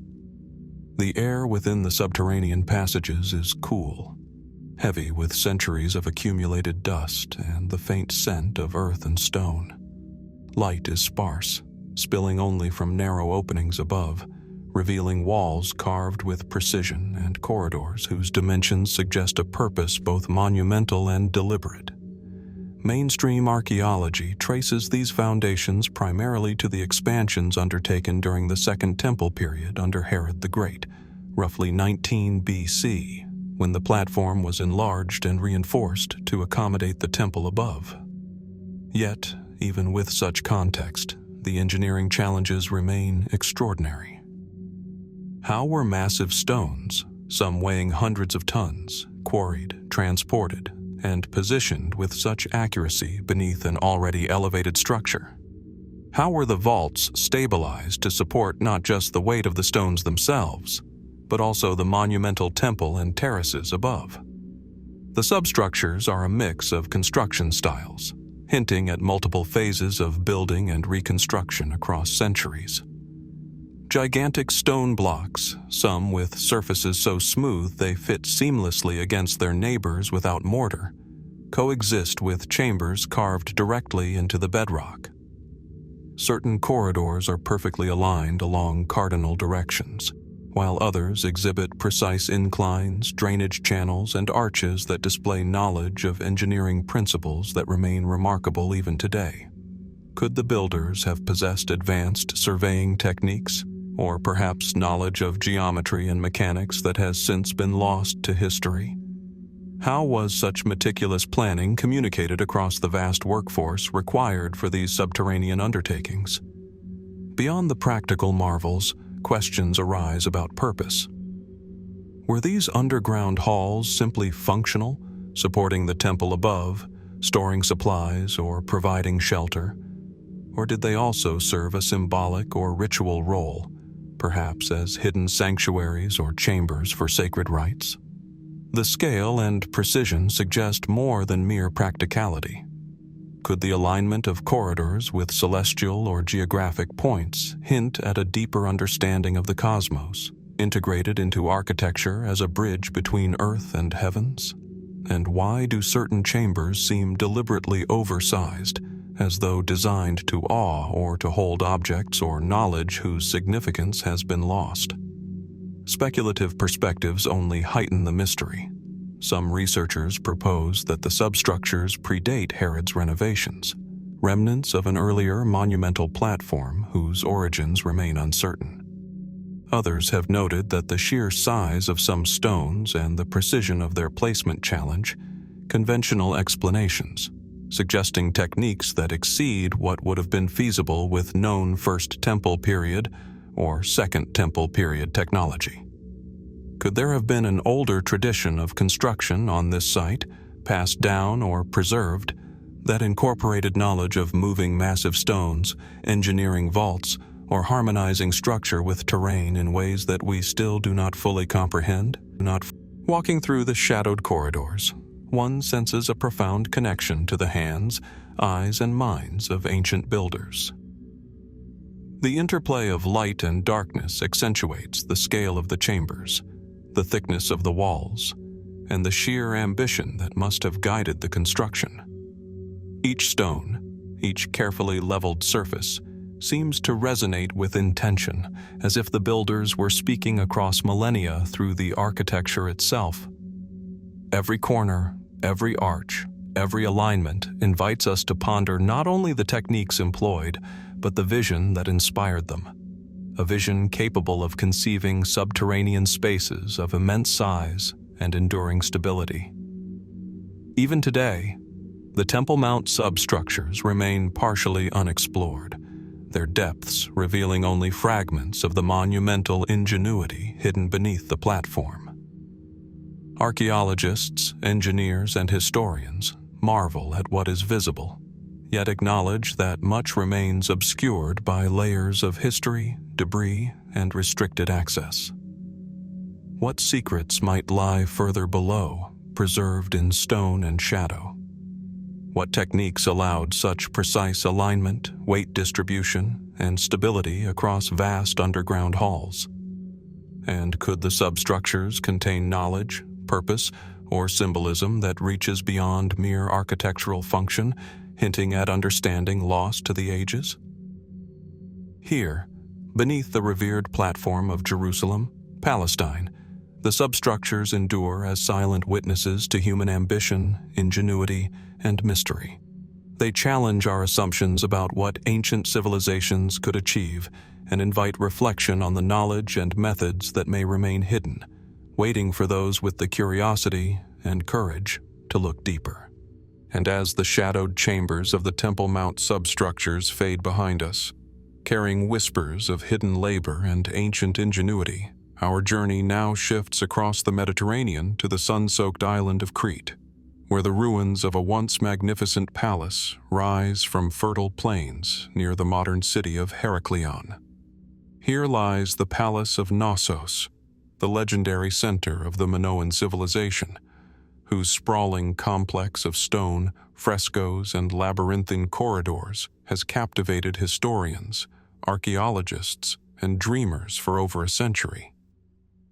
Even in ruins, Knossos evokes an almost palpable sense of grandeur, a testament to ambition, artistry, and perhaps knowledge that reaches beyond conventional understanding.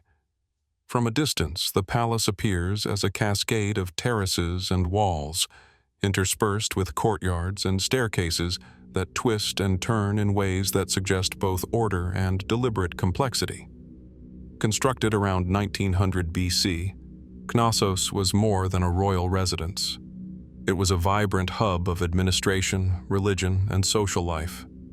Archaeologists have marveled at its sophisticated design: multi-story buildings, elaborate drainage systems, storage magazines, and an intricate network of rooms that collectively form a sprawling architectural organism. Yet, even as scholars explain these features in terms of practical governance and ceremonial function, questions arise about the precision, scale, and design logic employed by Minoan builders. How were such vast structures constructed with the tools and techniques of the Bronze Age? How were staircases, corridors, and enormous stone columns engineered to support multiple levels across an uneven landscape? The palace's decorative elements deepen the mystery. Frescoes depicting graceful figures, bulls in mid-leap, and scenes of ritual dance suggest a civilization not only advanced in construction, but in artistry and symbolism. The famous throne room, with its alabaster seat, gypsum benches, and lustral basin, exhibits a spatial awareness that seems to anticipate the flow of human movement, ritual activity, and ceremonial display. Could this reflect an understanding of geometry, proportion, or architectural acoustics that has been lost to time? How did the Minoans coordinate such complex construction across multiple stories, integrating structural, functional, and aesthetic requirements with such apparent ease? Some of Knossos's more enigmatic features have invited speculative theories. The labyrinthine layout, long associated with the myth of the Minotaur, hints at a symbolic dimension beyond practical use. Was the twisting network of corridors and rooms designed solely for administrative or defensive purposes? Or could it also have held a metaphysical or ritual significance, encoded into the very stone and layout? And what of the massive monolithic columns, constructed from cypress and painted in vivid hues, tapering from top to bottom, reversed from classical architectural norms? Could these design choices reflect not only aesthetic preference, but knowledge of structural mechanics, weight distribution, and earthquake resilience, honed through generations of observation and trial? Equally compelling is the evidence of technological sophistication. Knossos was equipped with sophisticated water management systems, including aqueducts, drainage channels, and clay piping that ensured sanitation and controlled flooding, an engineering achievement extraordinary for the period. How did a civilization of this era conceive, plan, and execute such infrastructure with such precision? And might there be aspects of these designs that remain undiscovered, embedded in the palace's foundations or hidden behind collapsed walls, waiting to reveal insights into Minoan ingenuity and understanding of hydraulics, load-bearing structures, or urban planning? Walking through the reconstructed corridors today, one senses an interplay between human ambition, creativity, and mystery. The palace seems alive with echoes of the past, the footsteps of priests, rulers, artisans, and laborers, all navigating spaces designed with extraordinary intentionality. Every staircase, every frescoed wall, every column conveys purpose and sophistication, yet also provokes questions that cannot be fully answered. What knowledge guided these builders? Were the methods purely the product of empirical experience and cultural evolution, or do they hint at techniques and understanding now lost to history, a level of expertise that elevates Knossos beyond ordinary human endeavor? Even as the Mediterranean sun illuminates the terraces and courtyards, the Palace of Knossos retains an aura of the enigmatic. Its size, design, and technical achievements challenge modern assumptions about the capabilities of Bronze Age civilizations. Could the palace be a monument not only to Minoan power and culture, but also to an advanced understanding of architecture, engineering, and spatial planning that has vanished with time? And as we trace the shadows of its corridors and stairways, we are left to wonder, what secrets still linger in its stones? What knowledge is buried beneath centuries of earth and myth, waiting for those willing to look deeper and imagine beyond what the records tell us? Here, amidst the ruins of Knossos, the palace endures as a silent question, a place where human ambition meets mystery, and where every wall, column, and corridor invites reflection on what may yet remain hidden, in plain sight, beneath the ancient stones of Crete. And as the sun sets over the sun-baked stones of Knossos, casting long shadows across labyrinthine corridors and frescoed walls, our journey now sweeps across continents to the windswept steppes of Central Asia, where the vast plains of Mongolia stretch uninterrupted to the horizon. Here, among rolling hills and the meandering waters of the Orkhon River, stand silent sentinels of a civilization long vanished, the Göktürk-Orkhon monuments, carved in the 8th century. A D by the Göktürk Khans, these stelae, upright stone pillars etched with runic inscriptions, rise from the steppe like monumental markers of memory, authority, and mystery. The air here is crisp and unyielding, carrying the scent of grass, dust, and the distant cold of the Altai Mountains. The largest of the monuments, the Kultigan and Bilge-Kagan stelas, tower several meters above the earth, their surfaces densely covered with inscriptions and symbolic motifs. At first glance, they appear as commemorative memorials, records of kingship, military victories, and the deeds of the ruling elite of the Göktürk Khaganate. Yet, the more one studies these inscriptions, the more questions emerge. The precision of the carvings, the symmetry of the letters, and the placement of the iconography suggest not only artistry, but an advanced understanding of stoneworking and communication, raising questions about the methods and knowledge of those who erected them. How were these stelae carved with such exactness, using the tools of the early medieval steppes? And how were these massive stones transported and set upright in the open plains, enduring the harsh winds and extreme temperatures of Mongolia for more than a millennium? The inscriptions themselves are both fascinating and enigmatic. Written in the Old Turkic script, they encode not just historical events, but cultural, spiritual, and possibly cosmological information. Scholars have painstakingly translated much of the text, revealing tales of conquest, governance, and loyalty. Yet, there are elements that continue to intrigue researchers: the patterns of symbols, the repeated motifs, and the alignment of some stelae in relation to celestial bodies. Could these arrangements reflect a deeper understanding of astronomy or geometry, encoded into stone as a message to future generations? Were the Göktürk Khans simply commemorating human deeds, or were they creating monuments that bridged earthly power with cosmic significance? Speculative perspectives further intensify the allure of the Orkhon monuments. Some researchers suggest that the size, precision, and symbolic density of the stelae may indicate inherited knowledge from even older steppe civilizations, whose techniques and intentions have vanished from the historical record. How did these nomadic or semi-nomadic people coordinate the quarrying, carving, and erection of stones that weigh several tons each without the benefit of cranes, pulleys, or written blueprints? Could there have been a lost tradition of engineering and planning in the Eurasian steppes, preserved only in monuments such as these? And if so, what other traces of this knowledge might lie buried beneath the grasslands, waiting to be discovered? The surrounding landscape enhances the aura of mystery. Rolling plains stretch in every direction, punctuated by the occasional hill and the flowing Orkhon River, suggesting that the stelae were deliberately placed to dominate the horizon, visible from miles around. Their positioning may have been strategic, a signal of authority to rival clans, a marker of sacred territory, or a means of connecting the earthly realm to spiritual or celestial orders. Walking among the monuments, one senses the scale of both the ambition and the audacity involved.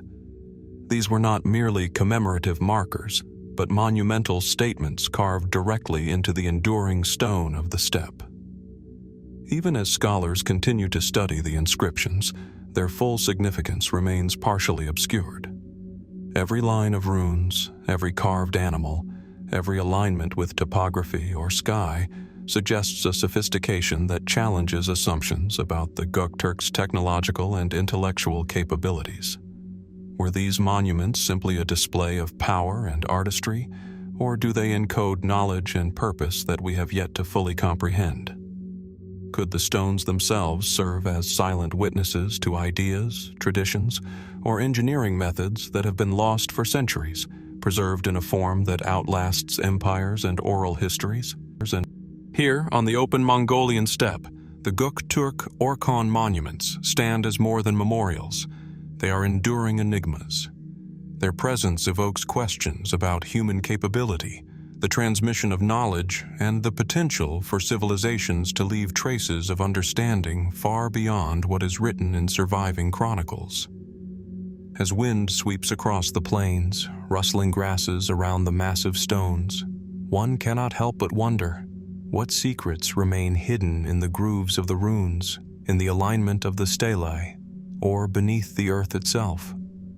And, in contemplating these ancient monuments, are we glimpsing the echoes of knowledge that might stretch far beyond the human hand that carved them, bridging the realms of history and mystery across time and space? And as the winds sweep across the Mongolian steppes, whispering through the shadows of the Göktürk Orkhon monuments, our journey now moves across the hemisphere to the arid coastal plains of Peru, where the earliest known urban center of the Americas rises quietly from the earth. Here stands the steppe pyramid of Caral, the centerpiece of the ancient city of Caral, perched near the Sup River Valley, its layered terraces stretching skyward like a terrestrial echo of celestial order. It is a structure that speaks of ambition, organization, and perhaps knowledge that challenges conventional timelines of human civilization. From a distance, the pyramid appears modest against the vast Peruvian sky, yet its scale becomes undeniable upon approach. The largest structure in Caral rises approximately 18 meters high, its base covering some 150 by 150 meters, composed of carefully arranged stones, sun-baked bricks, and packed earth. Constructed around 2600 BC, the pyramid predates many of the more famous civilizations of the region, including the Incas. By millennia, archaeologists have marveled at the precision of its construction. Terraces designed to support plazas and ceremonial platforms, pathways engineered for processional movement, and the integration of the pyramid into the broader urban plan of Caral including residential sectors, plazas, and circular sunken courts. How did these early builders conceive of such an intricate design without the written records or architectural precedent that later societies relied upon? The pyramid's construction reveals both practicality and symbolic sophistication. Each layer was carefully compacted and stabilized, ensuring durability across centuries of seismic activity and seasonal rainfall. Stones were quarried locally, yet their alignment suggests careful planning, as though the builders understood principles of load distribution and structural integrity that modern engineers still admire. What methods allowed a society this ancient, lacking metal tools and wheeled vehicles to manipulate tons of earth and stone with such precision? Could there have been knowledge of engineering or surveying that has since been lost? Techniques transmitted orally and refined through generations in ways that left no trace other than the structures themselves? Beyond its physical construction, the step pyramid of Caral resonates with mystery through its urban context. Caral is part of a complex network of pyramids, plazas, and sunken circular courts that suggest ceremonial, astronomical, and social functions intertwined. Some researchers speculate that the pyramid, like many later monumental structures, may have been aligned with solstices or other celestial events. Could the stepped terraces have served as observation platforms, linking human activity to the cycles of the sun, the stars, and the cosmos? Or were these forms purely symbolic, expressions of authority, spirituality, or social cohesion manifested in stone and earth? The sophistication of Caral extends beyond construction into the realm of planning and resource management. Evidence of irrigation canals, storage facilities, and trade networks indicates a civilization capable of coordinating large workforces, sustaining urban populations, and managing complex social hierarchies. How was this achieved at a time when most societies were small, scattered, and subsistence-based? And does the step pyramid itself encode knowledge of mathematics, astronomy, or social organization in its design, a silent instruction manual carved into the landscape for those capable of reading it? Speculative theories invite even deeper contemplation. Some scholars suggest that the urban complexity and monumental scale of Caral challenge our assumptions about the origins of civilization in the Americas. How could a society, seemingly isolated and technologically limited by modern standards, construct a pyramid with such precision and foresight? Was there external influence, lost knowledge, or a level of understanding of construction, astronomy, or urban planning that has vanished from the historical record? And what might remain hidden beneath the terraces, beneath the plazas, or buried in the earth around Caral, waiting for modern archaeology to uncover fragments of insight into a civilization that predates most known empires of the Americas? Walking among the terraces and sunken courts today, one is struck not only by the scale of human ambition, but by the quiet mystery that permeates every stone and layer of compacted earth.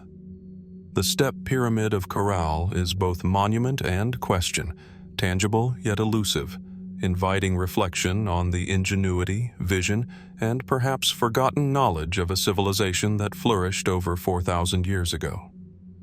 Even now, as the sun casts long shadows across the Soup Valley, the step pyramid endures as an enigma. Its terraces, carefully engineered platforms, and precise placement speak to a civilization capable of extraordinary feats, yet its methods and full purpose remain largely unknown. What secrets linger in the compacted earth and carefully laid stones? And as we peer into the distant past, can we imagine the knowledge and vision that guided the hands of those who first built this monumental city, leaving behind a legacy that still challenges our understanding of human potential? And as the sun sets over the arid plains of the Soup Valley, casting long shadows across the terraces of Caral, our journey now shifts across the Mediterranean Sea to the rugged landscapes of Sardinia, Italy. Here, among rolling hills and rocky outcrops, stands one of the most enigmatic and imposing constructions of the ancient world, the Nuraghi Santu Antini. Rising from the earth like a sentinel of stone, this monumental tower is a testament to ingenuity, endurance, and perhaps knowledge that continues to elude modern understanding. From a distance, the Nuraghi appears as a massive truncated cone, its silhouette commanding attention against the horizon. Constructed around 1600 BC during the Bronze Age, it is among the largest of the Nuraghi scattered across Sardinia, yet its scale and precision set it apart. The structure is built from enormous basalt blocks, carefully cut and fitted without the use of mortar, some weighing several tons each. The tower rises over 20 meters high, composed of multiple stacked layers forming a complex interior of chambers, corridors, and stairs that spiral upward toward the summit. How did Bronze Age builders, without cranes or iron tools, manage to quarry, transport, and precisely position stones of such size? What planning, surveying, or engineering knowledge allowed them to create a structure so enduring that it has survived millennia of weather, earthquakes, and human activity? The interior of Santu Antine is as impressive as its exterior. Within the thick walls lie a series of corbelled chambers, forming a labyrinthine layout that narrows as it ascends. The main chamber, with its towering ceiling, conveys a sense of both grandeur and meticulous design, as though the builders understood not only how to achieve stability, but also how to craft an interior space that inspires awe. Could the architecture have been influenced by astronomical or ritual considerations, aligning with celestial events, or guiding the experience of those ascending its stairs? And why were these Nuraghi constructed in clusters across Sardinia? Was it a matter of defense, governance, spiritual significance, or a combination of all three? The engineering choices are particularly intriguing. The walls of Santu Antine are thick at the base and taper inward, forming a structure capable of supporting enormous weight while resisting lateral pressures. The corbelled roofing technique allows for wide interior spaces without additional supports, a method that demands not only physical skill, but also a sophisticated understanding of geometry and load distribution.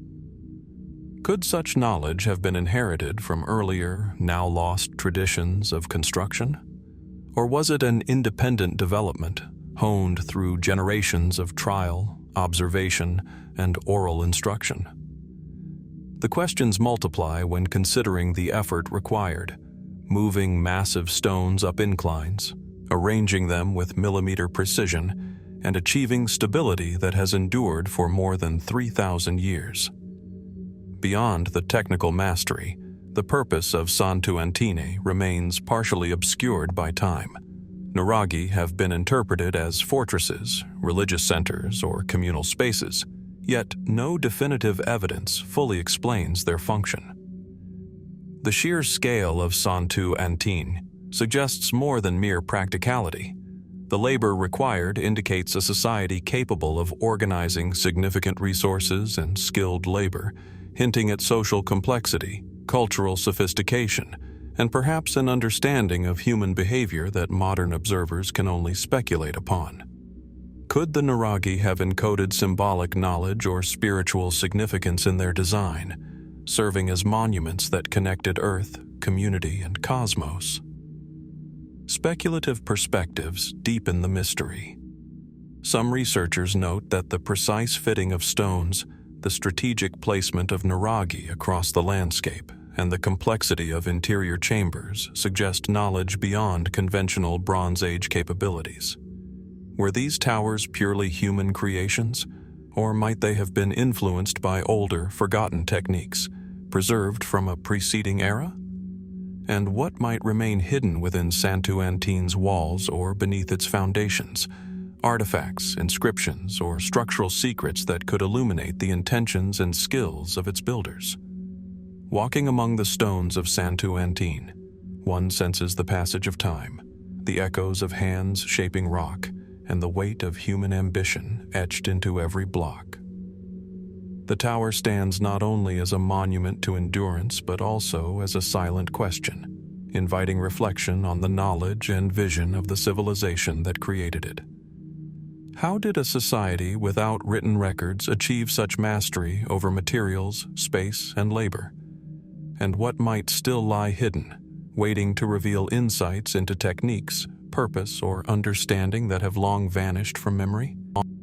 Here, amidst the rugged hills of Sardinia, the Nuraghe Santu Antine endures as both marvel and enigma. Its towering silhouette, intricate interior, and enduring presence challenge our assumptions about ancient capabilities, inspiring awe and curiosity. As we trace the shadows of its walls and ascend its spiraling corridors in imagination, we are left to wonder what secrets remain buried in stone, and what knowledge, lost to the ages, might still whisper through these monumental towers of the Bronze Age. And as the stone of Sardinia's Nuraghe Santu Antine fades behind us, echoing with millennia of labor and ambition, our journey now crosses continents to the rolling hills of southeastern Africa, where a city of stone rises from the savanna with a grandeur that has defied both time and explanation. Here lies Great Zimbabwe, the remnants of a civilization whose walls still stand in silent testimony to human ingenuity, or perhaps to something even more extraordinary. From a distance, the walls appear as a natural extension of the landscape, their weathered granite blocks blending seamlessly with the earth and the contours of the hills. But as one approaches, the magnitude of their construction becomes undeniable. These walls, some reaching up to 11 meters in height and stretching hundreds of meters in length, enclose an area of nearly 700 hectares, constructed between the 11th and 15th centuries. A.D. Great Zimbabwe served as a royal city, a center of trade, administration, and cultural expression. Yet, even with historical records and archaeological study, questions abound. How were these massive stones quarried, transported, and stacked with such precision, without mortar, to create walls that have stood for centuries? The architecture of Great Zimbabwe is remarkable not only for its scale, but also for its technical sophistication. The walls are constructed using carefully shaped granite blocks, fitted together with such precision that not even a blade of grass can be inserted between many of them. This dry stone technique, known as Zimbabwe style, produces structures that are both resilient and enduring, capable of withstanding the region's seasonal rains, seismic activity, and centuries of weathering. How did the builders achieve such accuracy without modern tools, measuring instruments, or written blueprints? Could there have been knowledge of geometry, physics, or construction principles that has since been lost to history? Within the walls, the city reveals its social complexity. The hill complex, the great enclosure, and other structures suggest a society capable of organizing labor, resources, and social hierarchies on a scale rarely seen in sub-Saharan Africa. At the time, the great enclosure, with its sweeping elliptical walls and corbelled passageways, contains spaces that may have served ceremonial, political, or symbolic purposes, but the full significance remains elusive. Was the layout of the city designed purely for defense and administration, or could it have incorporated spiritual or cosmological knowledge, aligning architecture with sacred landscapes or celestial patterns? The mystery deepens when considering the logistics of construction. The granite blocks, often weighing several tons each, were quarried nearby, yet had to be transported across undulating terrain and lifted into place with remarkable precision. What techniques enabled such feats? Were there lost methods of engineering, ingenious yet unrecorded, passed down orally and honed over generations? And what does the precision of the walls imply about the knowledge, coordination, and societal organization of those who built them? Speculative perspectives further heighten the intrigue. Some observers have suggested that the scale and sophistication of Great Zimbabwe might indicate influences or knowledge beyond what is typically attributed to a society in this region during the Middle Ages. Could the builders have inherited ancient construction techniques from earlier civilizations, or developed advanced methods independently that modern researchers are only beginning to understand? And what secrets lie hidden within the structures themselves? Undiscovered chambers, hidden artifacts, or symbolic alignments that might reveal insights into a civilization that flourished yet left few written records. Walking among the walls today, one is struck by their monumental presence and the silence that hangs over the ruins. Each stone seems to whisper of labor, ambition, and knowledge, of a society that understood both the practical demands of construction and the symbolic power of architecture. The Great Zimbabwe Walls are at once tangible and enigmatic, standing as enduring witnesses to a past that continues to defy full comprehension. How did the people of this civilization achieve such precision, scale, and longevity in their constructions? What principles guided their hands, and what purposes, practical, ceremonial, or otherwise, did these massive walls serve? Here, amidst the undulating hills and open savanna, the Great Zimbabwe Walls endure as both marvel and mystery. They invite reflection on the capabilities of human societies, the transmission of knowledge across generations, and the secrets that may remain buried in stone and earth. As shadows lengthen across the corbelled passageways and elliptical enclosures, one cannot help but wonder, what knowledge, lost to time, lies encoded in these walls? And what might still be hidden, waiting for those who dare to look beyond the obvious and listen to the silent testimony of the stones themselves? And as the massive stones of Great Zimbabwe fade behind us, their silent testimony lingering in memory, our journey now sweeps across Asia to the confluence of the Min and Dadu rivers in Sichuan Province, China. Here, carved directly into the cliff face of Mount Lingyun, stands an extraordinary testament to human, or perhaps something beyond human, ambition. The giant Buddha of Leshan. For over a millennium, this colossal statue has gazed serenely across the turbulent waters below, its calm presence both awe-inspiring and enigmatic. From a distance, the Buddha's silhouette dominates the river valley, a figure nearly 71 meters tall, with shoulders over 28 meters wide. Its head alone measures more than 14 meters, with intricately curled hair and elongated earlobes carved in meticulous detail. Constructed during the Tang dynasty, beginning in 713 AD under the guidance of the monk Haitong, the statue was intended to calm the treacherous currents that threatened passing boats. Yet, even with historical records, questions persist. How was such a massive structure carved with such precision directly into the cliffside, using the tools and techniques of the early 8th century? How did workers manage the logistics of carving, scaffolding, and drainage on such a monumental scale? The engineering of the giant Buddha is as remarkable as its artistry. Ingeniously, the sculptors designed a system of hidden gutters and drainage channels within the statue to divert rainwater and prevent erosion, a feature that has allowed it to endure over 12 centuries of exposure. The precision of these channels, integrated seamlessly into the body of the statue, suggests a deep understanding of both hydrology and stonework. Could the builders have possessed specialized knowledge of natural engineering, passed down through techniques that remain lost to us today? And what of the coordination required to move tens of thousands of cubic meters of rock and soil, shaping the cliff without the benefit of modern machinery? Beyond technical mastery, the giant Buddha embodies symbolic and spiritual significance. Every contour, from the gentle curve of its lips to the serene posture of its hands, conveys a sense of calm and divine presence.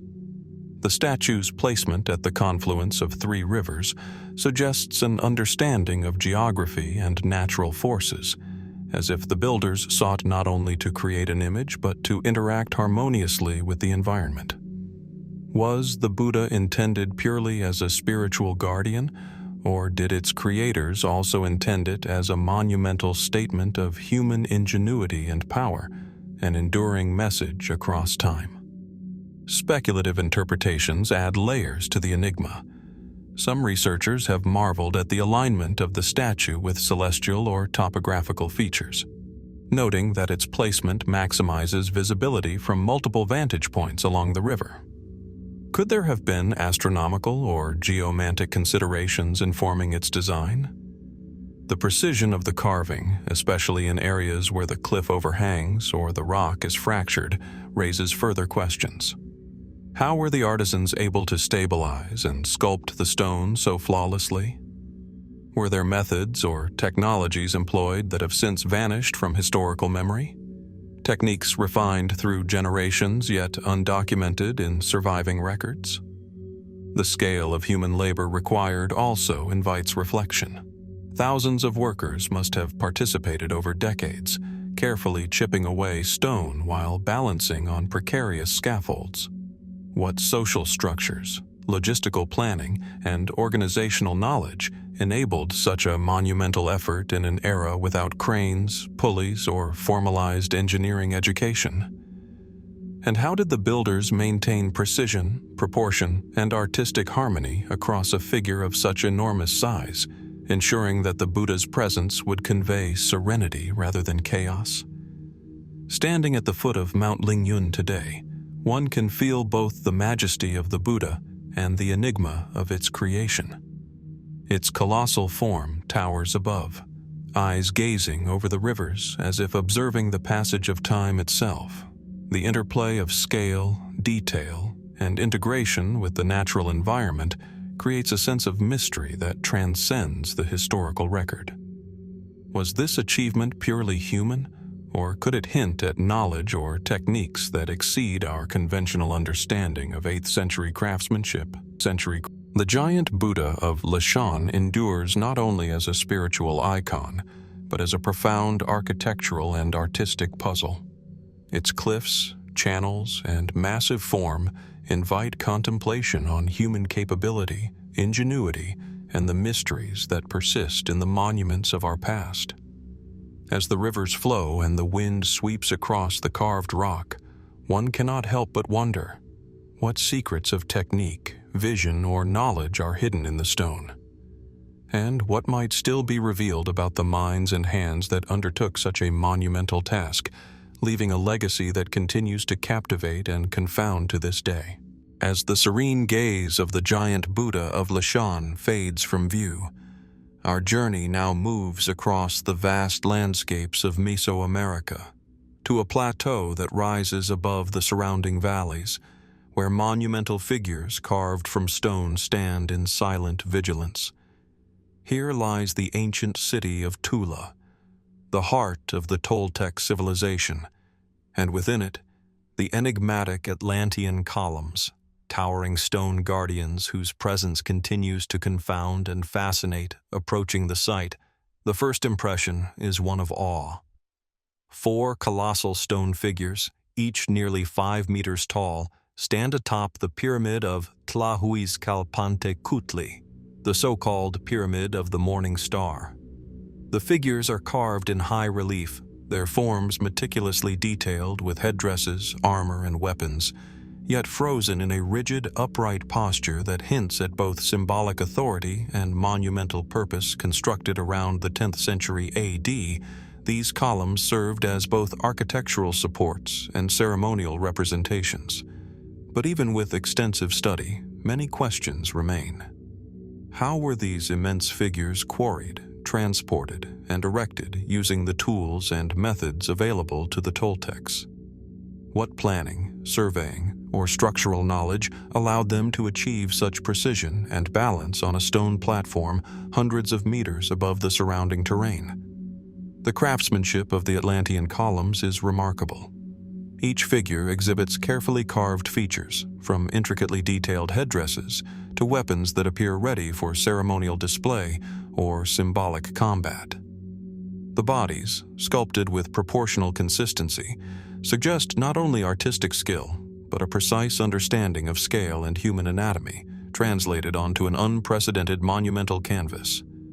How did the Toltecs maintain such uniformity across multiple massive figures without written plans or standardized measuring tools?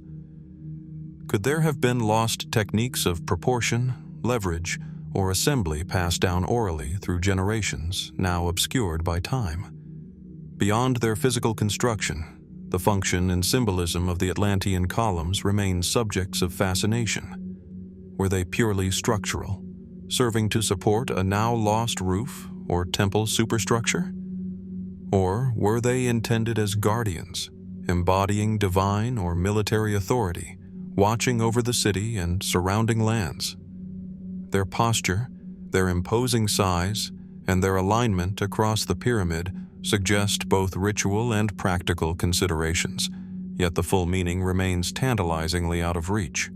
Could the columns encode spiritual, cosmological, or political messages, their forms designed to resonate with the heavens, the land, or the people below? Speculative observations deepen the mystery. Some researchers note that the precision with which these colossal figures were carved and positioned exceeds what would be expected from conventional Bronze Age or early post-classic tools. The alignment of the columns, combined with their stylistic similarity to other Mesoamerican sculptures, raises questions. Was there a shared body of knowledge guiding construction across cultures? Or might these techniques hint at an advanced understanding that has since been lost? And what might remain hidden within the stone itself? Structural nuances, symbolic carvings, or construction techniques waiting to be fully understood? The logistical feat of erecting these figures is itself extraordinary. Each stone column was likely carved in sections, transported from quarries perhaps kilometers away, and assembled with an understanding of balance, weight distribution, and structural stability that continues to impress engineers and archaeologists alike. How did the Toltec builders manage this monumental task with only simple levers, ropes, and manpower? Were there methods of scaffolding, counterweighting, or incremental assembly that remain unknown to modern investigators? And what of the communal effort required? What does it reveal about the social organization, labor coordination, and technical expertise of this civilization? Standing today before the Atlantean columns, one is struck by their imposing presence and the quiet power they emanate. Their eyes seem to survey the landscape, their rigid forms imbued with authority that transcends time. They endure not only as artifacts of human craftsmanship, but as enduring enigmas, prompting reflection on the knowledge, intention, and vision that brought them into being. Were these purely human achievements, or might they reflect techniques, traditions, or insights that exceed our current understanding of the era? The Atlantean columns of Tula invite contemplation on the intersection of art, engineering, and mystery. They challenge assumptions about what Bronze Age and early post-classic civilizations could accomplish, prompting questions that remain unanswered after centuries of study. As we trace the lines of their carved bodies and imagine the hands that shaped each stone, we are left to wonder, what knowledge was required to create such monumental guardians? And what secrets, hidden within the granite and beneath the pyramid, still lie waiting to reveal the full story of these towering figures who have watched over the Toltec lands for more than a millennium? As the towering Atlantean columns of Tula fade into memory, their stoic forms frozen in time, our journey returns once more to the sands and stone of Egypt, where another monument of astonishing scale and ambition rests, unfinished yet imposing. In the heart of the ancient granite quarries of Aswan lies the unfinished obelisk, a monolith that promises grandeur even in its incomplete state, and whose story continues to challenge our understanding of ancient engineering. The unfinished obelisk is immense, carved directly from the bedrock of the quarry, it measures over 42 meters in length and would have weighed nearly 1,200 tons if completed. Even in its incomplete state, it dwarfs the surrounding landscape, its sheer bulk and the precision of its intended form hinting at ambitions far beyond ordinary construction. Ancient quarry marks and chisel grooves are still visible along its surface, frozen snapshots of a labor-intensive process paused abruptly, offering a rare window into the methods of ancient stonework. But why was it abandoned? How could such an extraordinary structure, so close to completion, have been left behind? The technical mastery required to craft the unfinished obelisk is staggering. The artisans had to extract it directly from the bedrock, carving channels on all sides while avoiding fractures that could ruin the massive stone. They employed dolerite pounders, copper tools, and ingenious techniques to shape the monolith with astonishing accuracy. Even with these tools, the sheer scale of the stone suggests knowledge and methods that strain credulity. How did they plan to transport such a colossal object to its intended site, possibly using sledges, ramps, and manpower, without breaking it? And what knowledge of physics, leverage, and stone behavior guided these decisions? Equally compelling is the symbolic and cultural weight of obelisks in ancient Egypt. These monoliths were more than architectural feats. They were sacred markers, aligning earthly realms with the sun and standing as enduring symbols of divine authority. The unfinished obelisk, had it been completed, would have been the largest ever erected, a statement of power and devotion on an unprecedented scale. Yet, its abrupt abandonment raises questions. Did the ancient architects miscalculate the structural risks? Or were there other, perhaps unknown reasons why such a monumental task was halted? Speculative interpretations add another layer of intrigue. Some have suggested that the difficulties in carving, lifting, and transporting a stone of this magnitude might indicate that the ancient Egyptians possessed lost techniques of moving and handling megaliths, knowledge that has vanished from recorded history. Could the unfinished obelisk reflect an intersection between human ambition and natural limitation, a threshold beyond which ancient technology could not yet reach? And might there be lessons hidden in the quarry marks and fractures, clues to methods that modern archaeologists can only begin to infer? The quarries themselves amplify the mystery. Stepping among the exposed rock, one can see the remains of partially carved stones, pits, and grooves, evidence of a civilization pushing the boundaries of what was possible. The sheer ambition of attempting to fashion a single monolith weighing over 1,000 tons, and the precision with which it was begun, speaks to a level of planning, organization, and skill that is breathtaking. How many laborers, artisans, and supervisors were involved in such a monumental effort? And how was their work coordinated with such precision without modern tools, scaffolding, or mechanical advantage? Even today, the unfinished obelisk communicates a sense of quiet awe. Its enormity, the visible chisel marks, and the subtle slopes of the intended shape convey both human ambition and mystery. One can imagine the hands that worked on it, pounding and chiseling, aware of the incredible challenge, and perhaps pausing in uncertainty as cracks appeared, leaving the monolith forever frozen between intention and completion. It stands as both a testament to human ingenuity and a puzzle. How exactly could a civilization so ancient conceive, carve, and hope to transport a single stone of this magnitude? The unfinished obelisk remains a silent witness to ambition, skill, and enigma. It asks questions without offering answers. What techniques were known to the architects and artisans of Aswan that allowed them to even begin such a monumental task? And what hidden knowledge, lost to time, might yet be deciphered from the stone itself? As we stand before its colossal form, The unfinished edges and fractured base invite reflection, reminding us that even the most remarkable achievements of the past are intertwined with mysteries that endure, waiting for those who dare to look closely and wonder. As the unfinished obelisk of Aswan fades into the dust of memory, our journey shifts eastward, to the arid landscapes of Iran, where ancient tales intertwine with stone and legend.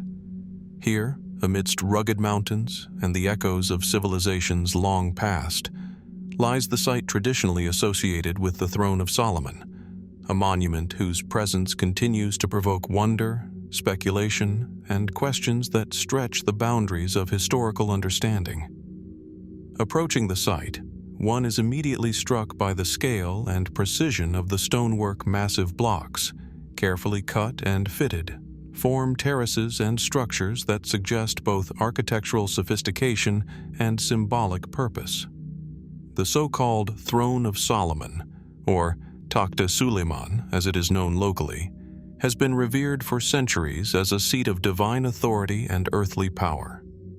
According to legend, it was here that King Solomon, famed for his wisdom, sat upon a throne that mirrored the cosmic order, bridging the human and the divine.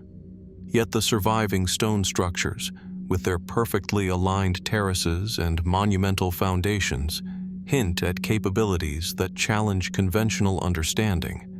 How were such massive stones quarried, transported, and assembled with such precision in an era without cranes or modern machinery? Archaeological investigations reveal a complex site with layers of construction spanning millennia, from the Achaemenid to the Sasanian periods. Temples, fortifications, and ceremonial platforms rise from the rocky plateau, each carefully integrated into the natural contours of the land. The throne itself, carved or assembled from enormous stones, suggests a deep understanding of geometry and balance, creating an impression of both stability and grandeur. How did the builders conceive of such a design, and what knowledge of physics, weight distribution, and stone engineering guided their work? Beyond its physical presence, the throne carries profound symbolic and spiritual weight. Historical texts and local traditions describe it as a seat not merely of kingship, but of divine judgment and cosmic order. Its placement at the heart of a larger sacred complex suggests careful consideration of sight lines, rituals, and ceremonial processions. Could there have been astronomical alignments or energetic principles informing the design, subtle cues embedded into the stonework to reflect the heavens above? And if so, how was such knowledge codified and transmitted across generations without written manuals or formal engineering schools? Speculative interpretations only deepen the mystery. Some researchers have proposed that the precision of the stonework and the monumental scale of the foundations indicate techniques that surpass what is commonly attributed to ancient Persian or Mesopotamian civilizations. Could there have been lost methods of moving and shaping megaliths, perhaps aided by tools, levers, or mechanical knowledge that no longer survives in the historical record? And what might these techniques reveal about the organizational capacity of these societies, their ability to mobilize labor, and their understanding of structural integrity on a colossal scale? The throne's setting further amplifies the enigma. Perched atop a plateau, surrounded by deep valleys and natural fortifications, the site evokes a sense of deliberate majesty and strategic oversight. The scale of construction suggests a society capable of orchestrating massive projects, yet the precise purpose of each terrace, platform, and monolithic block remains partially obscured. Was this a purely ceremonial site, a palace complex, or a convergence of both sacred and administrative functions? And what remnants of symbolic meaning are hidden in the alignment of the stones, the contours of the terraces, or the surrounding natural features? Standing before the throne of Solomon, one is struck not only by its monumental presence, but by the questions it embodies. Each stone, each terrace, and each carefully positioned block invites reflection on human ambition, skill, and the mysteries that endure across millennia. Were these achievements purely the result of human ingenuity? Or might they reflect knowledge, techniques, or insights now lost to time? Hints of a deeper understanding that enabled civilizations to manipulate stone and space on an extraordinary scale. The throne of Solomon remains a silent witness to power, devotion, and enigma. Its massive stones, intricate foundations, and commanding placement continue to challenge historians, engineers, and archaeologists alike. As the wind sweeps across the plateau and sunlight casts long shadows over the terraces, one cannot help but wonder, what secrets lie embedded in the rock, waiting to reveal the full story of the builders and their extraordinary vision? And what truths about the throne, the civilizations that revered it, and the knowledge that shaped it remain hidden, lingering just beyond the reach of our understanding? As the throne of Solomon fades into the echoes of ancient ambition and architectural mastery, our journey takes us westward across the Mediterranean to the sun-baked island of Malta, where a labyrinth of stone whispers secrets from a time long before written history. Here lies the Tarxian megalithic complex, a series of intricately arranged temples and sacred spaces that have survived millennia, standing as both testament and enigma to the ingenuity of its builders. Approaching the site, one is immediately struck by the density and precision of the stone constructions. Massive limestone blocks, some weighing several tons, form interconnected chambers, altars, and corridors, their surfaces engraved with spirals, animals, and symbolic motifs whose meanings remain tantalizingly elusive. Built around 3150 to 2500 BC, the Tarxian temples reveal a level of sophistication in design, construction, and artistic expression that continues to astonish archaeologists and engineers alike. How were these massive stones quarried, transported, and set in place with such precision, using only the rudimentary tools available at the time? What knowledge of leverage, measurement, and structural integrity enabled these prehistoric builders to create complex, multi-chambered structures that have endured thousands of years? The artistry of the Tarxian complex further deepens the mystery. Carvings of animals, serpents, and abstract motifs cover walls and altars, suggesting symbolic or ritualistic purposes that hint at spiritual beliefs far removed from our own. Some scholars argue that these carvings were central to fertility rituals or cosmological ceremonies, yet the full meaning of their placement, orientation, and repetition remains elusive. Could these patterns encode astronomical knowledge, cycles of nature, or sacred geometry that the builders understood intuitively but left no written record of? And if so, how did they develop such insights in a society predating formal mathematics or recorded science? Equally intriguing is the scale and complexity of the construction itself. The Tarxian complex is not a single temple, but a network of interlinked spaces, suggesting careful planning and communal coordination. Stone pillars, massive altars, and intricately carved floors create a sense of both order and mystery, a deliberate harmony between human craft and the natural contours of the land. How did a prehistoric society manage such a massive, coordinated effort, mobilizing labor and expertise across multiple generations?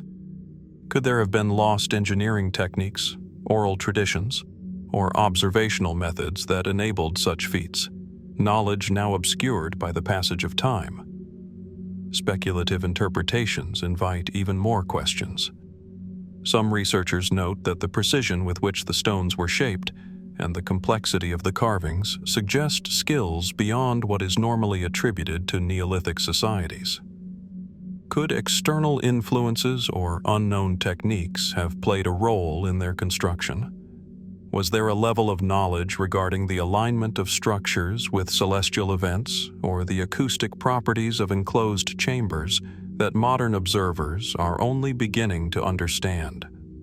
And if so, what other secrets might be hidden beneath the stones, or in layers of soil yet to be excavated?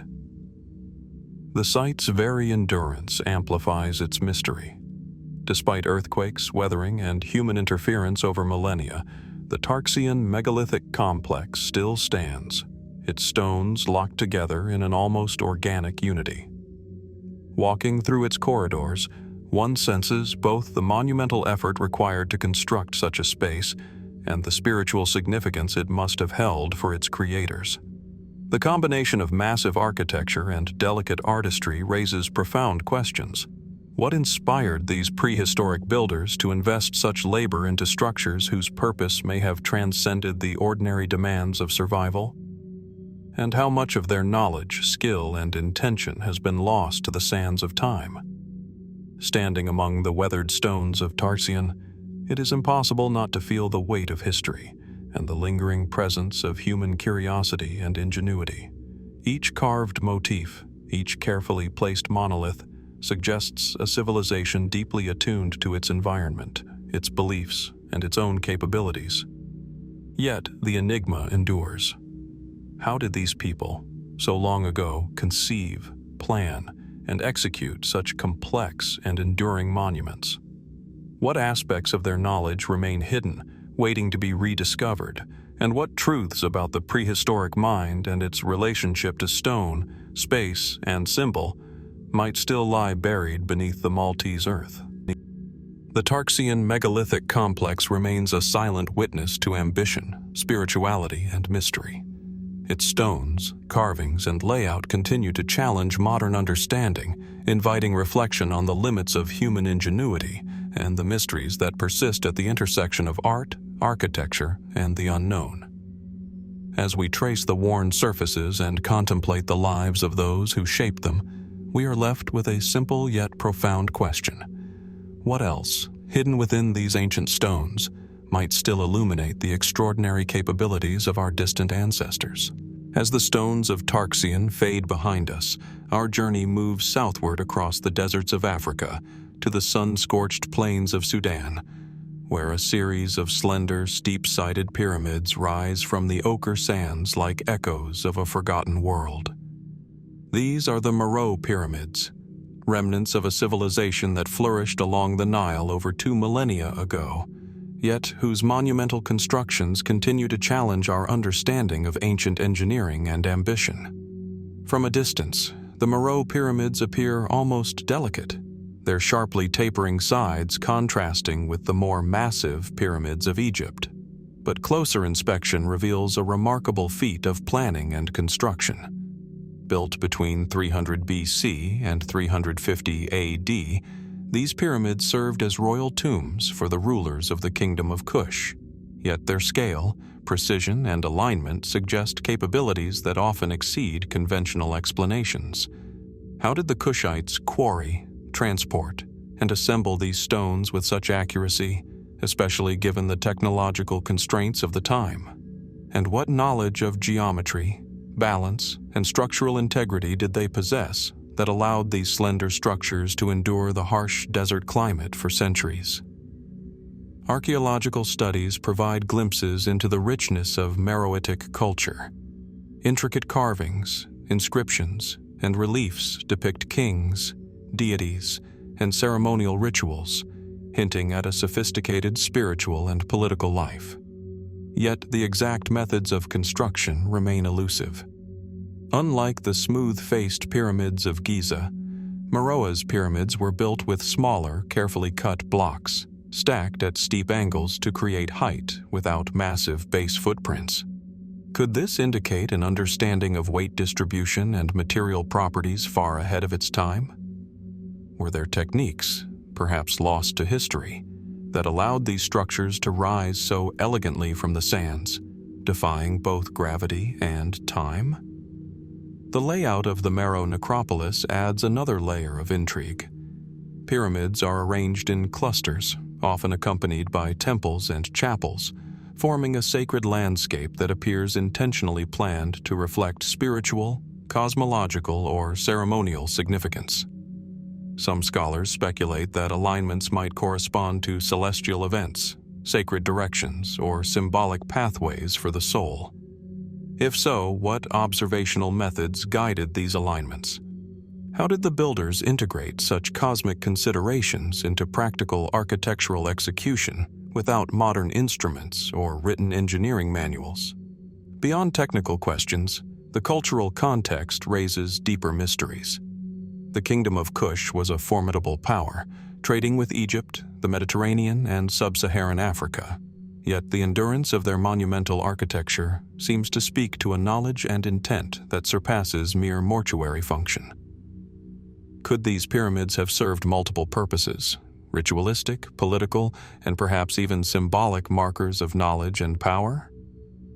And if they encode hidden insights about astronomy, mathematics, or cosmology, what might these insights reveal about a civilization that continues to be only partially understood? Speculative interpretations only deepen the enigma. The precision of the stonework, the steepness of the pyramids, and the monumental scale of the necropolis raise questions about the limits of human capability and innovation in antiquity. Might the Kushites have possessed construction techniques or organizational strategies now lost to time?